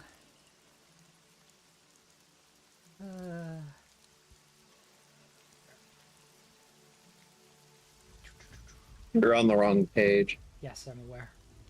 Okay, there you go. Right-hand page. may have exhumed the graves of British soldiers, but the matter was dropped after 23 supplicants became British subjects. Control of the island was transferred into the seminary in Paris and one in Montreal. The Ventrue appointed Kyle Strathcona as Prince of Montreal and under the regency of Alexander Berryshire, governor of Quebec. It was hoped that Strathcona, as a Scot, would be well received in Montreal since the French and Scots soldiers have already fought together in several occasions. The Ventrue were mistaken in believing the sense of history shared by the mortals would mean anything to the Sabbat. Nothing means anything to the Sabbat. Yes. Strathcona did remember much of his mortal history as a Scot. He helped the French fight the British while he cooperated with his Camarilla superiors. He bore many deep-seated grievances against the British and their many Ventrue supporters. The Sabbat shepherds sensed Strathcona's anger and thoughts of betrayal and chose to cultivate those qualities in him. They initially approached the prince in secret without divulging their true allegiance. Many years passed before they finally revealed themselves to him. After British occupation, Catholicism wasn't the only widely practiced religion in Montreal. The English brought their Protestant beliefs with them, and this opened the door to a number of other denominations. The Anglicans met in the Recollect Church of 1761, and the Presbyterians opened their own church in 1792. The Methodist Church completed in 1821, followed by the Congregational Church in 1833. A bunch of churches were established by a bunch of people. Montreal has become the home of North America's first Young Men's Christian Association and Jewish Synagogue in 1777. More talk of churches. The Sabbat was astonished to discover that the various denominational churches and temples that dotted Montreal did not dilute its faith. To the contrary, varied and sometimes conflicting beliefs somehow enhanced the potency of faith on the island. This is kind of talking about it, I think, in the, metaphysical sense, you know? In the, powers that be kind of sense. Yes. Like, magic powers, like vampire magic versus faith. Mortal magic. Yeah. The contrary, varied and sometimes conflicting beliefs somehow enhanced the potency of faith in the island. This proved to be the catalyst that encouraged different Sabbat covens to harness faith and direct it to their own paths of enlightenment. Of all the groups, the Shepherds of Cain were most ambitious, created the path of nocturnal redemption. This group's efforts, however, were actually born from contending with the demon Mithridates, the source of malignancy that Cainites sensed on the island. Frustration by their inability to manipulate faith itself, most covens concentrated their efforts in corrupting various priests, ministries, and rabbis. They made ghouls of their altar. Altar boys and nuns. Altar boys and nuns.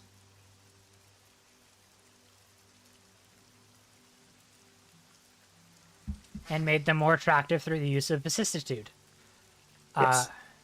Vicissitude is like body horror shit, shaping bodies, but it can also be used for aesthetically pleasing things. Mm-hmm. Then forced them to seduce influential religious figures.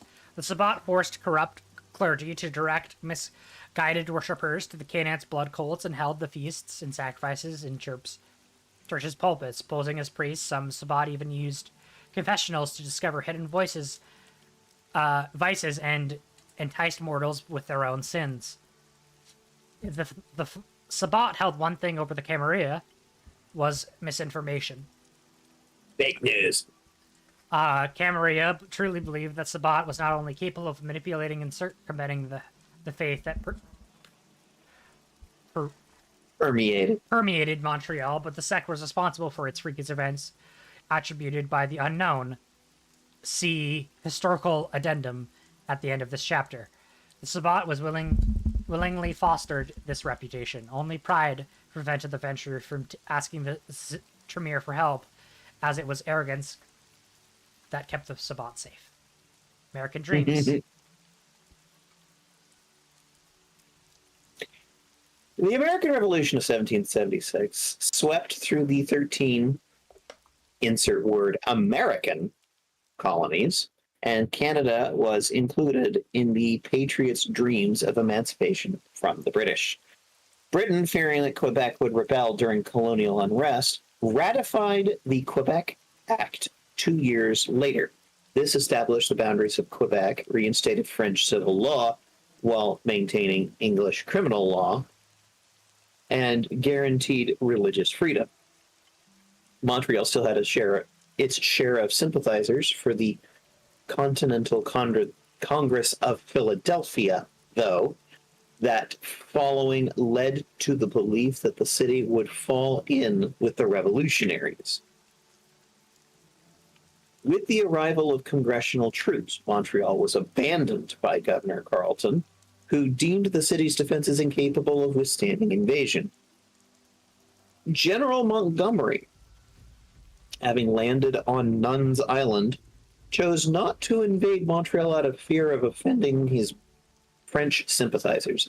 Instead, he maintained a small force in the city and continued on to Quebec City. It was left to Benjamin Franklin to woo the islanders into joining Congress, but Franklin's reception among the clergy left much to be desired. The Canadian initiative went badly for the Americans, who were eventually forced to retreat from Canada. Montreal was back in the care of the British Empire. If Strathcona resented the venture before, he hated his clan now more than ever.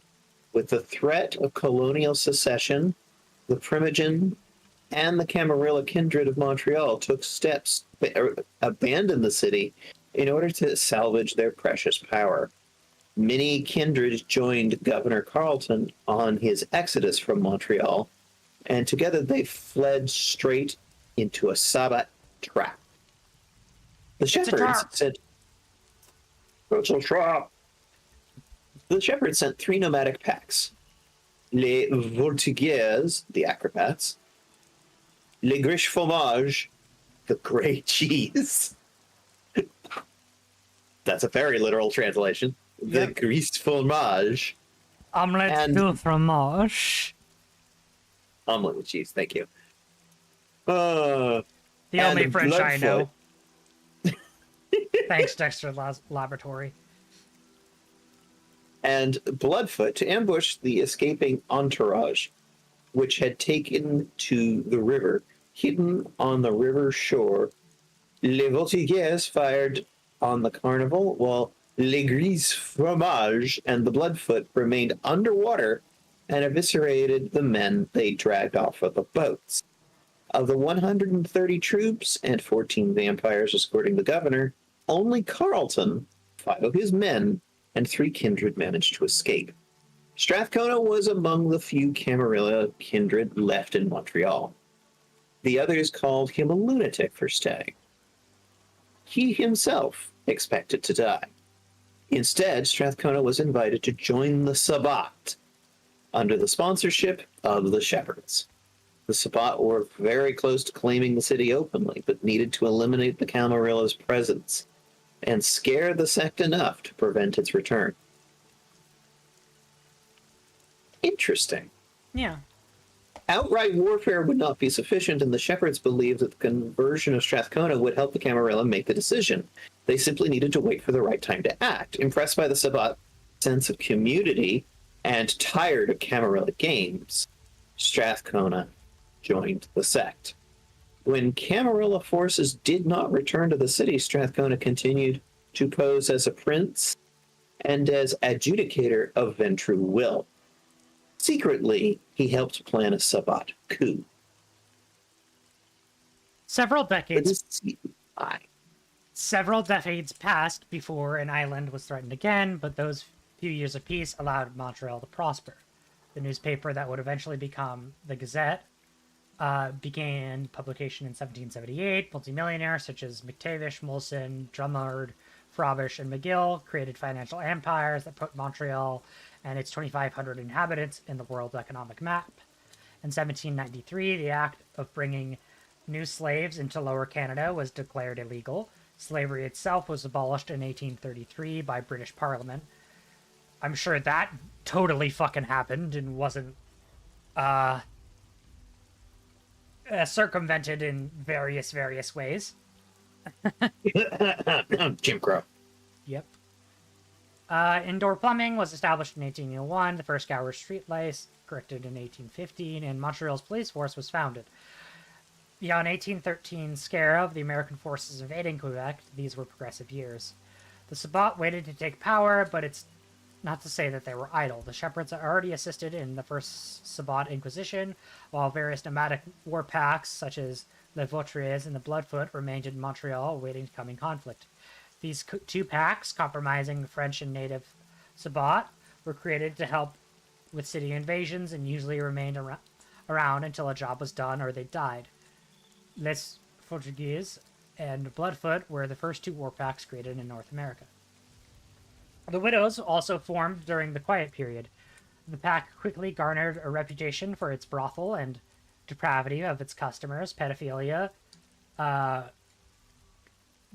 That's a bunch of Geriatrophilia. Necrophilia, coprophilia, bestiality, sadism, masochism, and bondage, among the numerous other desires, were encouraged. Mortals addicted to one sexual fetish were forced to commit other deviant acts.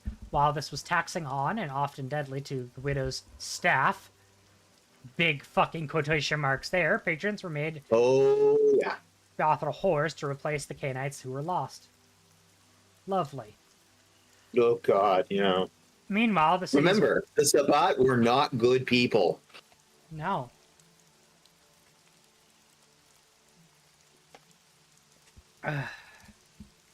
Meanwhile, the city's Ventru fell into a comfortable pattern that dropped their guard.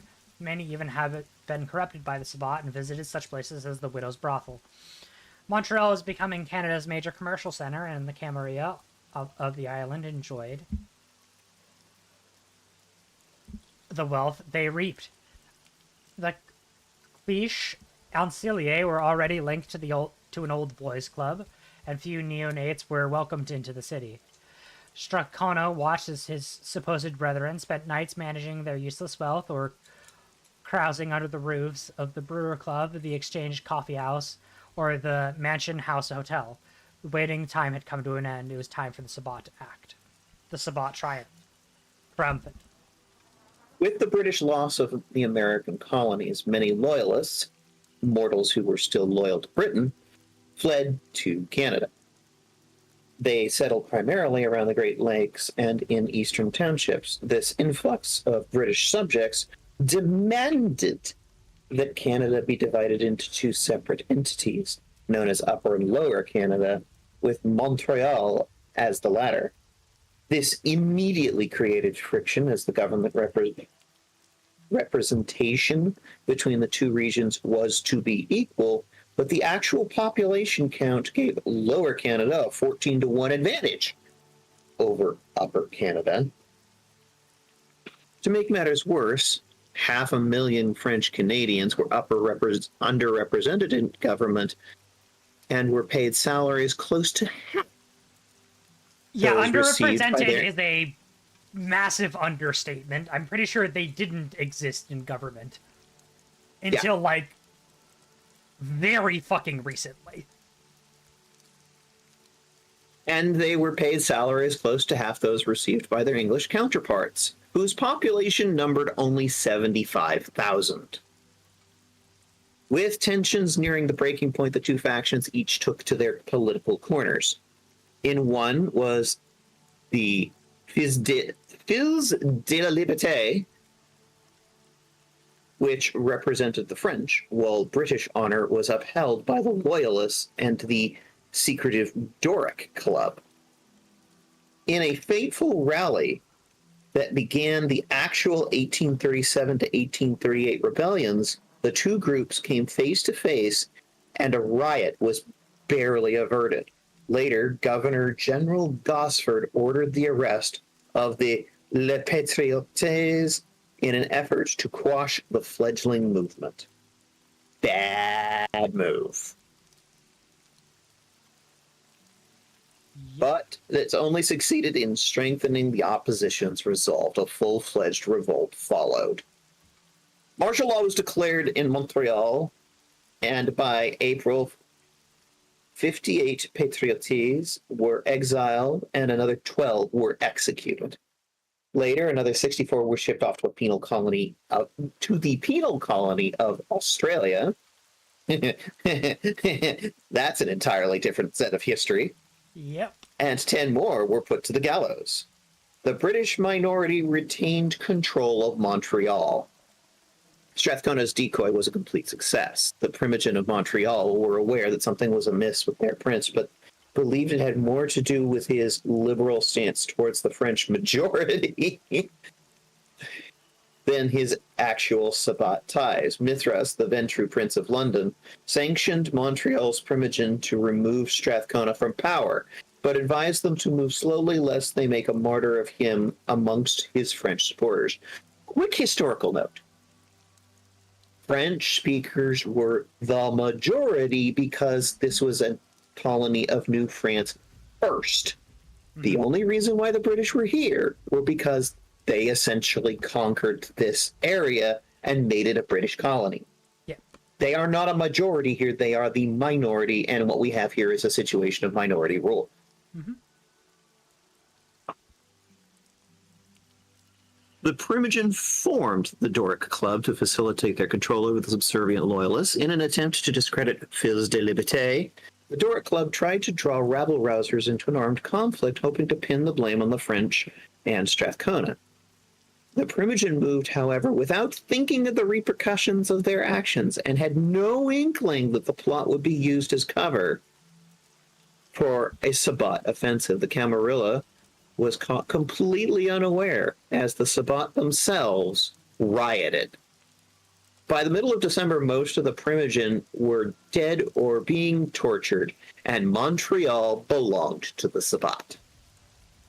No one outside of North America became aware of these events until April, when the dust had already settled. Yet Strathcona, even with the support of the shepherds, only retained control of the city through monomancy duels with other contenders, and by proving his dedication to the Sabbat by torturing former Camarilla allies.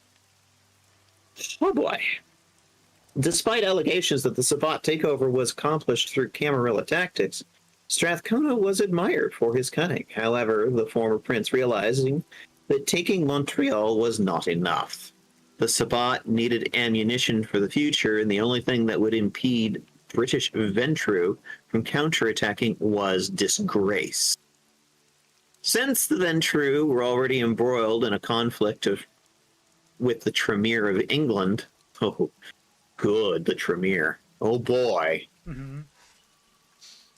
The loss of Montreal would make the clan a laughingstock.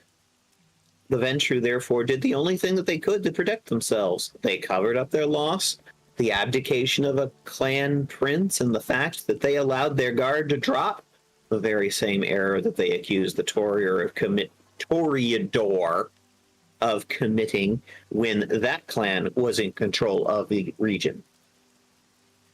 Strathcona knew the Ventru would break down. He realized that because Montreal was still, air quotes, officially under Camarilla rule, the Ventru could not attempt to retake it openly. Yet, the main advantage that Strathcona had over the Ventru was that they still believed that Montreal's fall was motivated by French cultural pride. The Ventru were completely oblivious to the fact that the French, just like the English, were chattel to be used as decoys and cannon fodder because vampires. Mm-hmm. As long as Strathcona could hide his agenda behind the French Patriot movement, Ventru efforts to restore control would fail. Belle Époque. Sure. Epoch.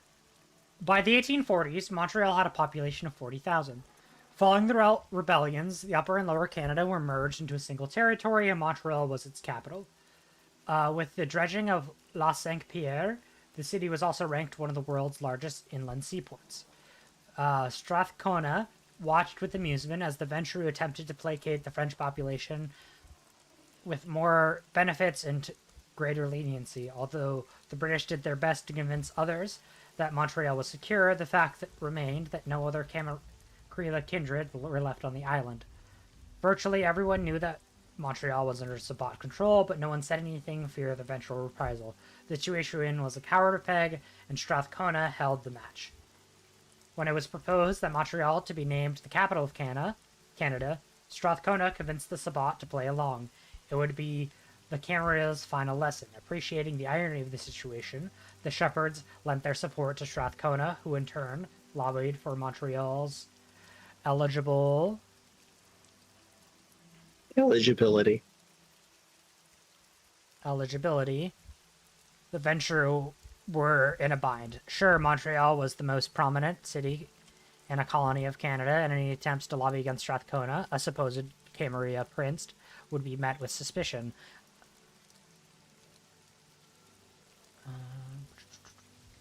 Sorry, having to zoom out and zoom in is complicated. The minor efforts that were made to stop the application were insufficient, and Montreal became Canada's seat of power. While a few Ventrue black sheep were chosen by the British court to represent a clan interest in the new capital, the assignment was nothing but short of a death sentence. The last straw. Montreal's glory as the capital of the Canadian province proved short-lived. In the formative months of 1849, several bills were put before the Assembly. One proposed amnesty to those who participated in the rebellions and financial compensation to those who suffered during them. The English immediately registered their opposition, claiming that the bill rewarded the rebels for their treasonous acts and made no distinction between loyalists and traitors. Despite the debate that resulted, the bill was ratified by Lord Elgin, who subsequently became the target of open hostility. Later that same evening, the Canadian Parliament building was set ablaze. They burned down the Reichstag, destroying government records and 22,000 volumes of various works. The next day, riots broke out, and the capital was quickly moved to Quebec City. The Ventrue weren't surprised by the events that unfolded in Montreal. They began to understand the rules of the game being played and realized it was time for them to withdraw. Strathcona controlled the island a little too well, and the Sabbat were too deeply entrenched to be easily removed. The Ventrue labeled the Assembly riots, which had absolutely nothing to do with the Sabbat, as physical Sabbat invasions of the city. The accusation allowed the Ventrue to wash their hands of the situation.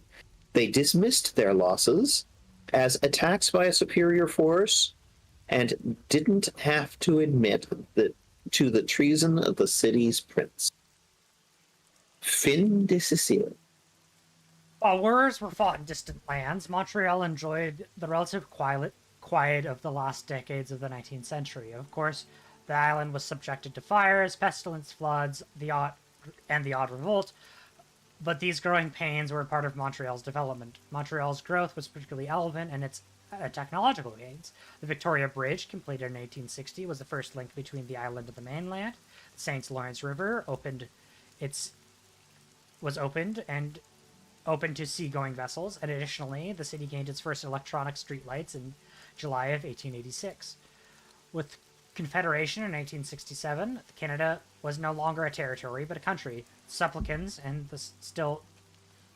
the Seigneurs, lords of the island, were responsible for helping to open at least 13 different schools, including a branch of Université Laval. Montreal had become the largest city in Canada and had a population of 216,650 by the end of the century. While the mortal populace went about trying to cope with floods, fires, and daily life in general, the Sabbat was involved in skirmishes with lycanthropes who weren't linked to the native tribes of the Montreal region. Irish Americans, fueled by fervor of the American Civil War and their hatred of England, decided to invade Canada in 1866. This Fenian movement was named after the fabled Fianna Warrior Band of Ireland. While the matter was resolved at Cook's Corner with the death of 10 mortal Fenians, the Sabbat covens of Montreal encountered the Irish-American werewolf counterparts, Skirmishes were fought, and two Fenian werewolves proved to be potent adversaries. Two werewolves were killed, and the remaining four escaped after being wounded severely. The new century. The new century. The 20th century brought many changes to Montreal. In addition to civil unrest and various strikes, the early 1900s saw a demand for more liberal freedoms, much to the chagrin of various religious groups. After a decade after invention of the automobile, the new sports of car racing was introduced to the enthusiastic Montreal crowd. Finally, the Entreoscope, North America's first movie house, was opened. Les Portuguese departed from Montreal in the early 20th century. However, Montreal was still home to 20 Sabbats, including newly arrived Oragaman pack, named after a local group of thugs who harassed voters at the polling station. Les Miserables, still going strong. The widows, the librarians, and the shepherds, who were searching for a new leader. Beyond those Canaanites, several nomadic packs also featured in the region. The Eucharist concerts. The paramount event of the 1910 was the Eucharist Congress. It brought 40 Catholic cardinals, 100 bishops and archbishops, and over 400,000 pilgrims to Montreal. The Congress caused a veritable flood of devotion to wash over the city. Notre Dame Basilica was packed to overflowing on 5 different occasions, and 5,000 adherents took communion in a single midnight mass. The Congress was proof of the power inherent to Montreal's faithful. While mortals prayed in their churches, the shepherds, along with the librarians, another Sabbat, coven, hosted the Conference of Cain. It was their own forum dedicated to belief and solidarity. The coven's guests included some of the most prestigious followers and philosophers of the paths of Cain, peace or power, death in the soul, and harmony, and even some of the Cathari attended. The week was devoted to blood feast debates and conferences and readings from the Litany of Blood. Other events occurred too. Orangemen kidnapped and tortured several dozen pilgrims and demanded that the mortals recant their faith in an Inquisition-style bloodbath. Oh, goody. How close are we to the First Inquisition here, or are we long past it? Or the second, I guess I should say. The second... While you're looking that up. Other events, too, occurred, too. Orangemen kidnapped and tortured several dozen pilgrims and demanded that recant their faith in an Inquisition-style bloodbath. The widows seduced high-ranking clergy and the Eucharist Congress and shedded their beliefs during orgies of vicissitude. For their part, Les Miserables introduced revelatory visions by using dementation on its victims. The Conference of Cain, peace or power, was probably the best remembered as the catalyst that put an end to the Sabbat's bloody civil war. It brought rival factions together under an unspoken treaty. Many who attended the conference were impressed by Montreal's litany of blood and saw it as a tool to help keep the Sabbat united. Those who inscribed their histories in it would become part of a rejuvenated Sabbat. So, the Second Inquisition takes place during the 21st century, actually. In the first? And the first...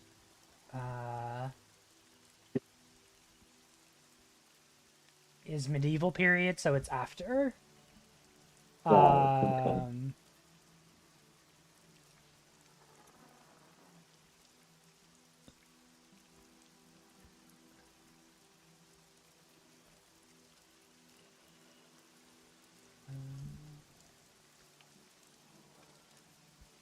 Yeah, like the 1600s, roughly. Gotcha. So yeah, this is well after. Gotcha. The world at war.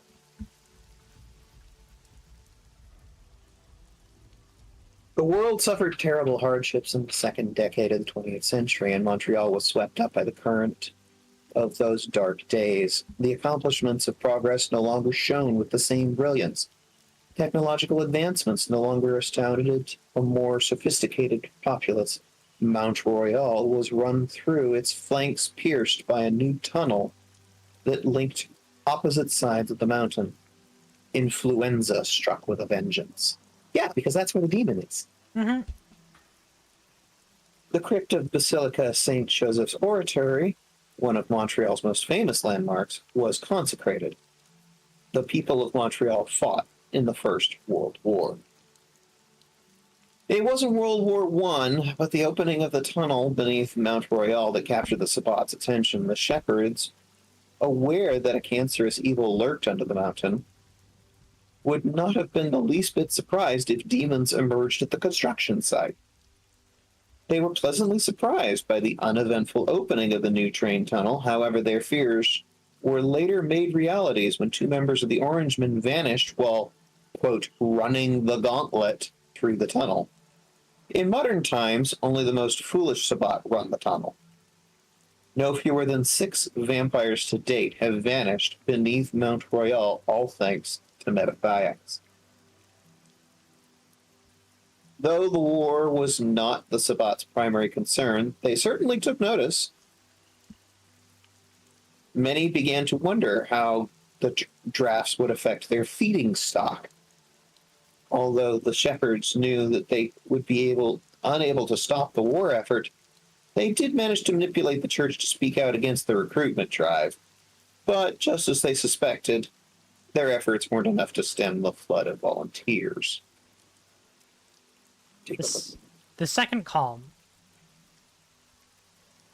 despite the darkness of the Depression and World War II, Montreal's character was preserved. Jacques Cartier and the Mishers bridges were built in 1929 and 1934, respectively, forming new bonds between the islands and the mainland of Canada. The French nationalist movement was given impetus during the French General Charles de Gaulle's visit in the 1950s. Also, a subway system, christened the Metro, was built in the 60s. K-night life in Montreal was changed with each passing week in the mid-20th century, but those changes seemed inconsequential compared to those that occurred worldwide. The Orangemen Coven left Montreal for the U.S., making way for the arrival of the Navigators and the Machinette. Archbishop Stratocona was finally recognized for his outstanding contributions to the Sabbat and was elevated to the rank of cardinal. Vernet Cuel, the sole survivor of the Widow's Pack following the fire that destroyed the brothel in 1911, took Strata's place as archbishop. A post-war period. The decades following World War II awakened and transformed Montreal and the whole province of Quebec. The conservative Catholic paradigm continued to reign supreme until the late 1950s, but the seeds of change were being sown as immigration continued and the city evolved. In 1960, a pent-up desire for change swept through the province like wildfire. The Quiet Revolution elected a provincial government of progressive intellectuals who backed Premier Jean Lesage. Waves of anti-clerical sentiment gripped the population, and a vision of Quebec as a modern French-speaking nation-state emerged, or rather re-emerged. Mm-hmm. At the same time, Canada relaxed its immigration laws and Montreal became even more of a melting pot. Afro-Caribbeans, Arabs, yes, Caribbeans. I'm just reading the text. It's like Caribbeans, Middle Easterners, Latin Americans, and others staked out portions of the city. I do not like the use of the word that they chose. Yes. The post-war period. The Everybody. 90s! Again, there's just... yes, I know that this document is like 20 years old. Hmm. It is such a product of its time. The racism is on full display. Hmm. But again, that's looking backwards with 2024 vision. So, it's hard to get through. Yeah. The post-war period was a heyday of Veronica Le Cruel. Wow, that's a name. A former member of the Widows, she quickly gained support of various covens through alliances, monomancy duels, torture, seduction, and sheer charisma. She was also Strathcona's lover, so her appointments... Comphead. She was also Strathcona's This lover, is so a her church, appointment... Mitha, so,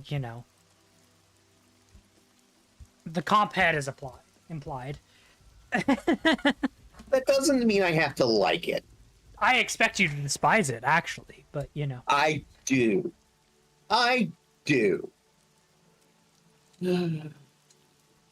It's just when I see things that are just full of like the compulsory heterosexuality, I just get so exhausted. Right.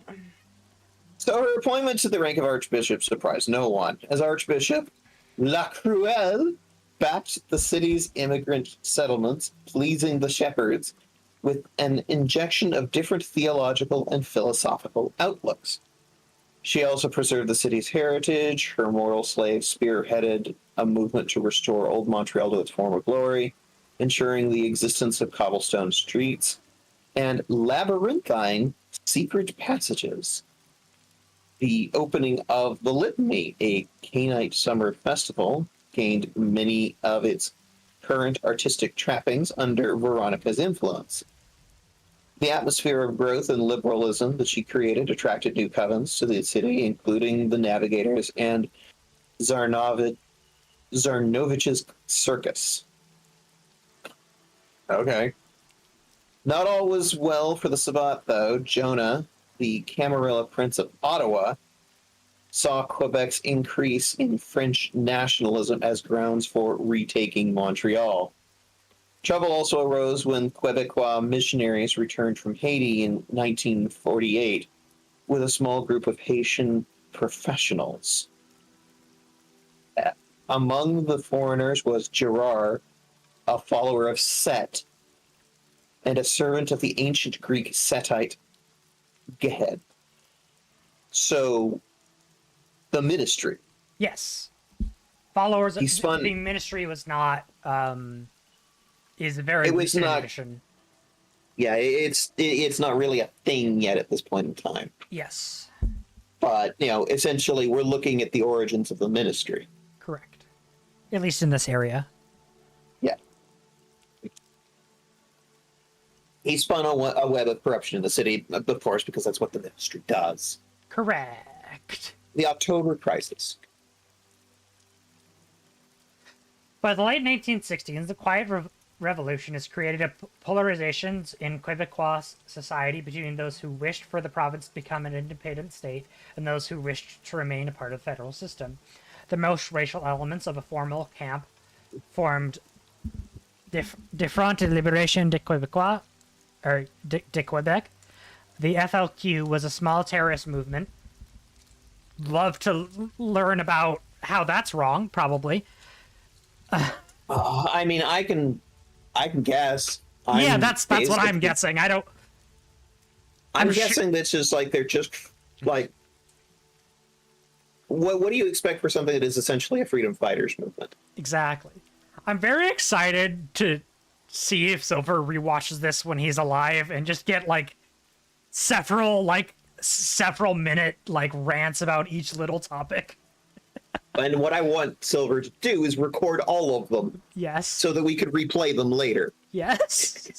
So that we can actually get the perspective of a native on this.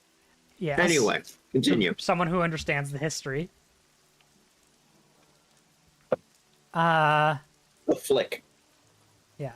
Semi-independent cells blew up a series of symbolic targets over several months and inflicted no casualties. Yeah, big terrorist organization. Yeah, terrorism. Ooh. We killed nobody. Yeah. Oh no, they blew up the Bank of America. Ooh, terrorism. However, British trade representatives James Cross and federal Minister Pierre Laporte were kidnapped in 1970. Laporte was killed, and the federal government responded by declaring martial law in the city. Again! It's the second time. Yeah. Troops entered Montreal and conducted widespread arrests in October, probably of a lot of innocent people. Yeah. The October crisis marked the peak of Prince Jonah's campaign to capture Montreal. Taking a page from the shepherd's tactics in the 19th century, Veronica Lacruelle fueled the fervor of Montreal's radical fringe. Quebecois nationalism had always been a mortal-driven phenomenon, but the Archbishop upped the ante by encouraging the formation of the Flick. Her efforts forced Jonah to step up his plans. Martial law was declared as a desperate measure to suppress the Sabbat. Before things went completely out of control, many of the troops entering the city were Camarilla ghouls, and they were followed up by several vampires who hoped to undercover their enemies' lairs by rounding up radicals. There's such an interesting perspective of like almost centrism, where like they clearly state some forms of atrocity in the text, but they also clearly don't represent all of the clear points of it, you know? It's like, this is one of those things that absolutely irritates me. It's like they want to say something political. They want to use political elements, but they don't want to take a stand. They don't want to, like, take a position. It's like, because, you know, taking the position means taking sides, and that means they might turn off a few viewers here and there. It's just the complete, absolute balllessness. It's just, they have no guts.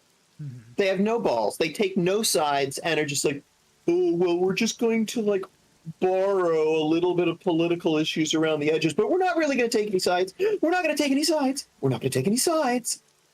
Yeah, the very unpolitical game of Vampire the Masquerade. For fuck's sake. I'm sorry, but this is like the most political tabletop game you can get outside of like... I'm sure there's more political ones out there, but like... Kingdom. Yeah, like, they exist, they definitely do, but as far as ones that are very popular, Vampire the Masquerade is incredibly political. An entire faction is based on how they meddle with human politics. You know, like... Yeah. War with the Setites. In the late 1960s, a large number of Haitians arrived in Montreal, benefiting from Canada's liberal immigration laws. The prospect of living in French-speaking city was attractive to Haitians who fled the repression and economic collapse in their own country. By the late 1990s, 30,000 Haitians made up one-third of its black population. TTRPG was already established in Montreal and learned of Setite GR learned of the impending arrival of servants of Azuli, the rival of GR's master Jihad, playing on the Sabbat fears that the serpents would ride Canada's wave of immigration. GR leaked news of Azuli's arrival. A Sabbat war party greeted the Setites and destroyed GR's competition in the city before it even arrived. GR's own presence in Montreal was not exposed until 1972 when the shepherd Yeshak discovered a blood cult led by GR's child, Mose. A Sabbat war party broke the next cult gathering and learned of its serpentine roots. Even after all the small victories over the Setites, the Sabbat was hard-pressed to deal with the city's entrenched serpents. The cult of GR had spread to encompass the circles of municipal power, and GR used this influence to launch a campaign of random construction throughout the downtown core. The Sabbat scrambled to protect their underground communal haven.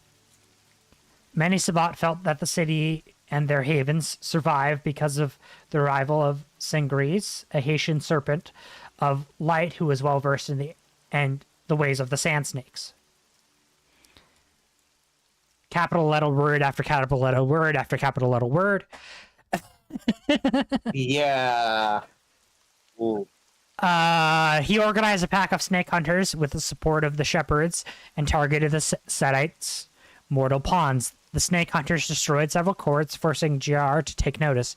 Those humans likely to be promoted to the newly open political positions were dominated by the Sabbat. The old Montreal renovation efforts reverted to the Sabbat control, and the tide of war against the Setites changed.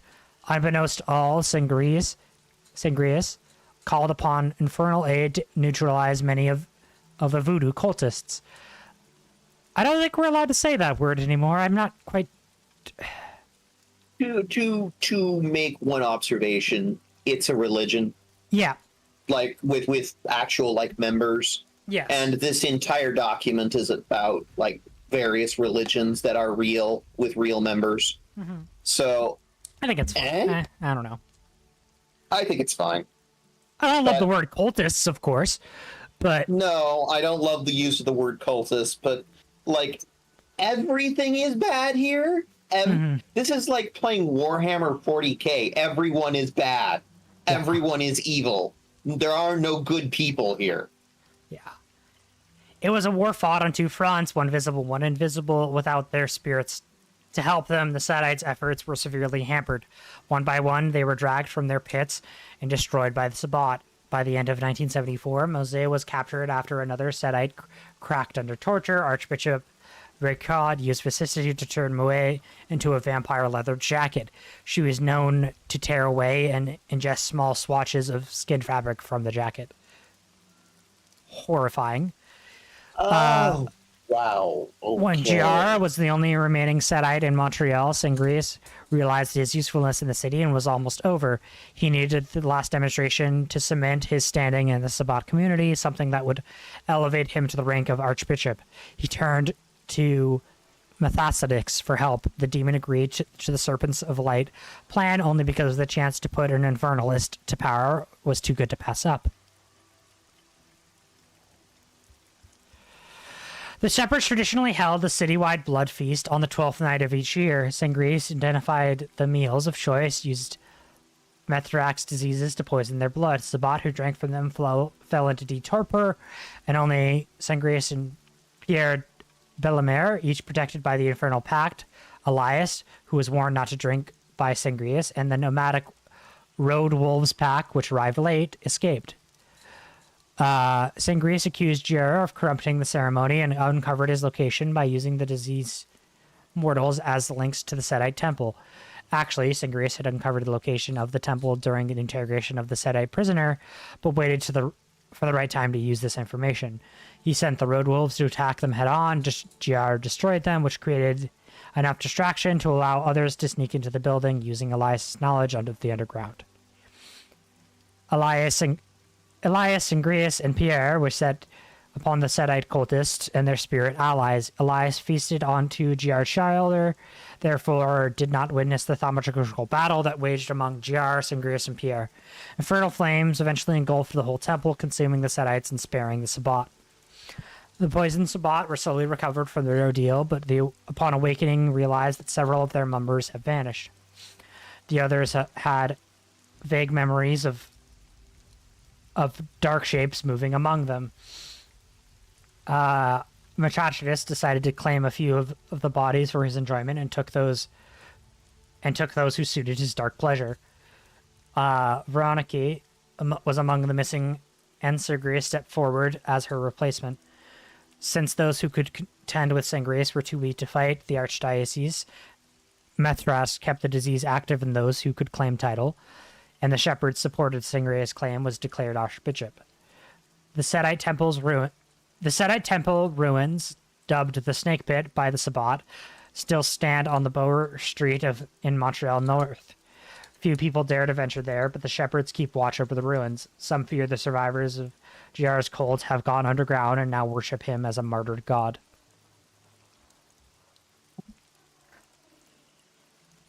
Cults, everybody.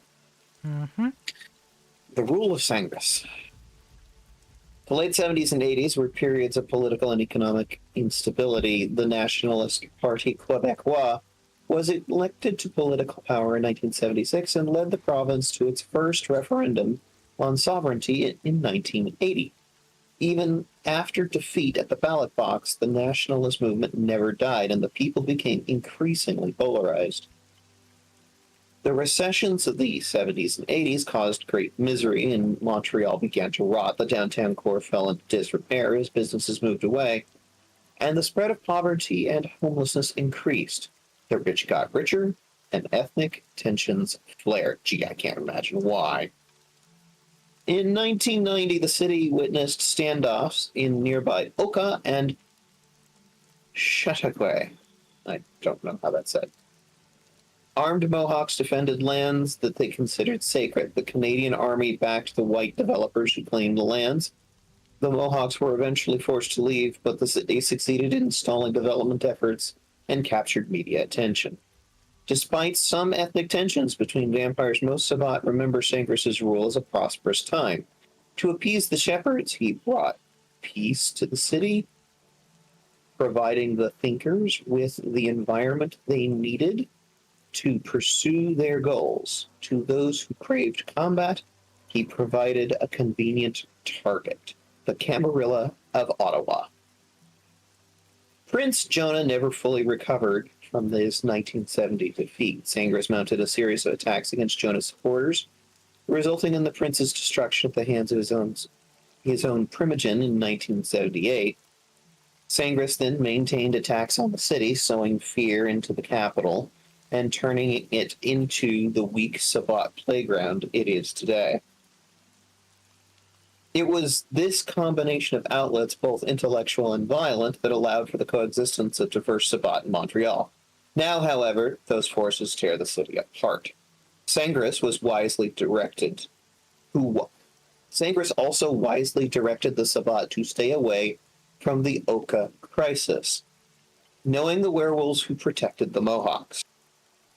The Navigator Celeste is rumored to have run supplies to the Mohawks, but some say she was attacked by lupines and barely escaped.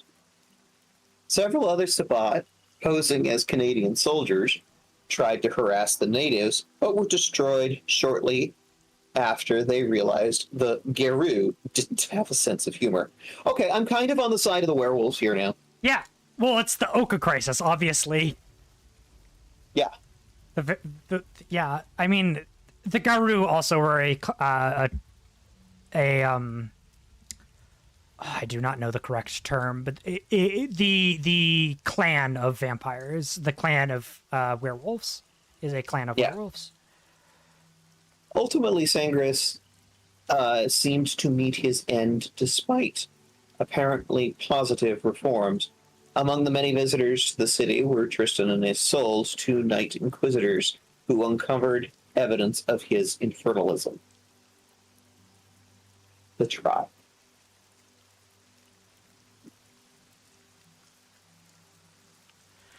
The tribunal, led by Judge Inquisitor Santiago de Soto, arrived in Montreal in May 1992, staged a trial that lasted for 3 months. The tribunal took over the communal haven and began proceedings with a formal accusation against the archbishop. Many were ready to step to Sangris's defense, but he flatly admitted his guilt. Congratulating the tribunal for exposing him, he claimed he acted alone. De Soto and his associates were convinced that the serpent had accomplices. The trial featured torturous interrogations of Sangris and questioning of suspects. Sangris strategically admitted to having a small cabal of mortal slaves, which he added to the Black Grove. The Black Grove is a stand of human-turned blackened trees that was created in 1927 after the trial and absentee of the Malkavian infernalist, Sadia of Torg. The defendant implied no other vampires and claiming that unbridled ambition of many Sabbat members provided him with more than enough assistance. Every vampire in the city was questioned during the tribunal. Those who had close ties to the archbishop were examined particularly closely. Most suspicion fell on Sagrius' child Ezekiel, who was recalled from the Black Hand, and those who had accompanied Sagrius during the final battle with GR. By August, the tribunal was confronted with the fact that Sagrius truly did seem to have acted alone on the 15th month of the Sabbat of the city, enacted the auto de fe and took their vengeance on the Infernalist. The execution rite reached its peak 2 nights later when De Soto appeared to destroy Sagrius with a gout of thaumaturgical fire. The tribunal closed, but unconfirmed rumors persist that the Night Inquisitors had returned to the city to continue the hunt for accomplices. De Soto retired from the Inquisition in October and took up residence in Montreal. Present day. The 90s have only seen worsening of the decay and polarization in Montreal. Urban renewal has been attempted, but the city still bears the scars of undeveloped lots and rotting buildings. Yes, and probably like trying to drive out various racial minorities with such. Anyway, meanwhile, tensions and violence between different ethnic groups has increased. Political division has been aggravated by a second referendum on Quebec's future, which resulted in an even split, and a promise of a third vote to come very soon. Hope seems to leach out of the city as efforts at improvement fail.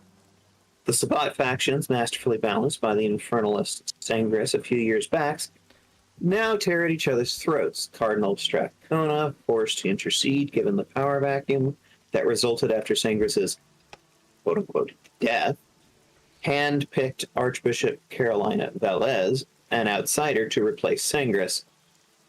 The Cardinal's actions, though unusual, were intended to bring a completely neutral party to the fray to balance Montreal's discordant factions. Velez, however, seems unable to satisfy the city's bloodthirsty young Sabbat or maintain the stability demanded by the shepherds. In 1994, Ezekiel, Sangris' child, returned to the city at the head of a hand pack and planned to establish himself as the archbishop. The shepherds themselves have also entered the running, presenting former Inquisitor Alfred Benezri as their candidate. The city's covens have each aligned themselves behind one of 3 candidates. A few wise Sabbat understand that this posturing is really an act of denial. The dangerous aura of Mount Royal has spread beyond its mountain confines into the city, and Sangris' legacy of corruption and pride still worms its way through the community. Other corruptors and manipulators still remain undiscovered, adding to the black miracles that have built and which may ultimately destroy the city on the river. Oh.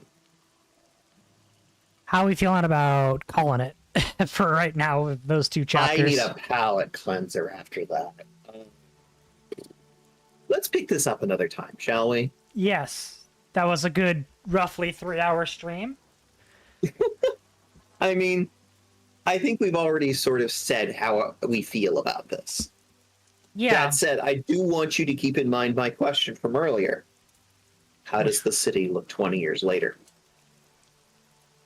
I mean, that's something that we don't know inherently, you know? Like, Can I postulate a few theories? Of course. The Sabbat's gonna collapse under its own weight. Probably, eventually, yeah.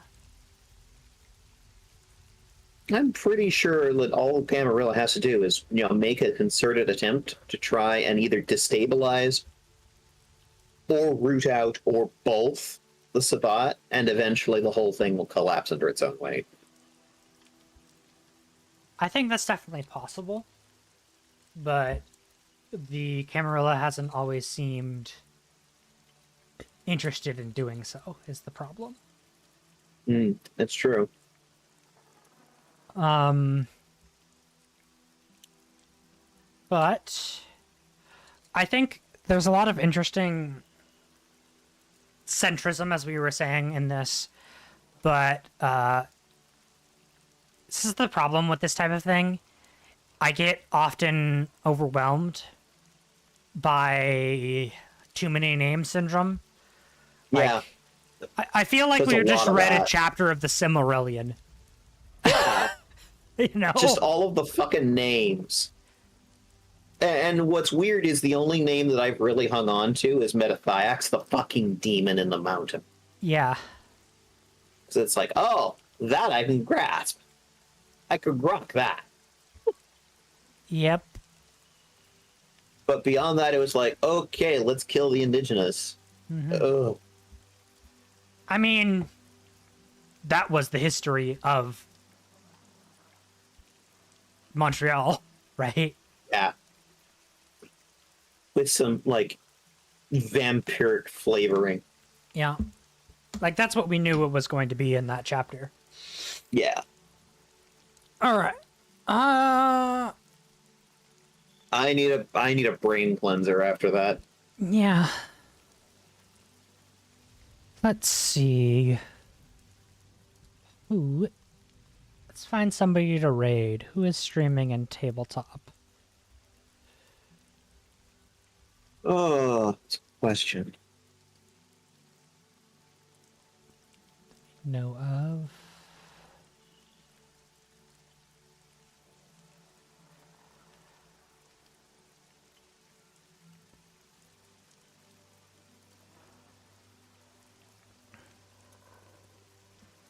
Nobody that I know of.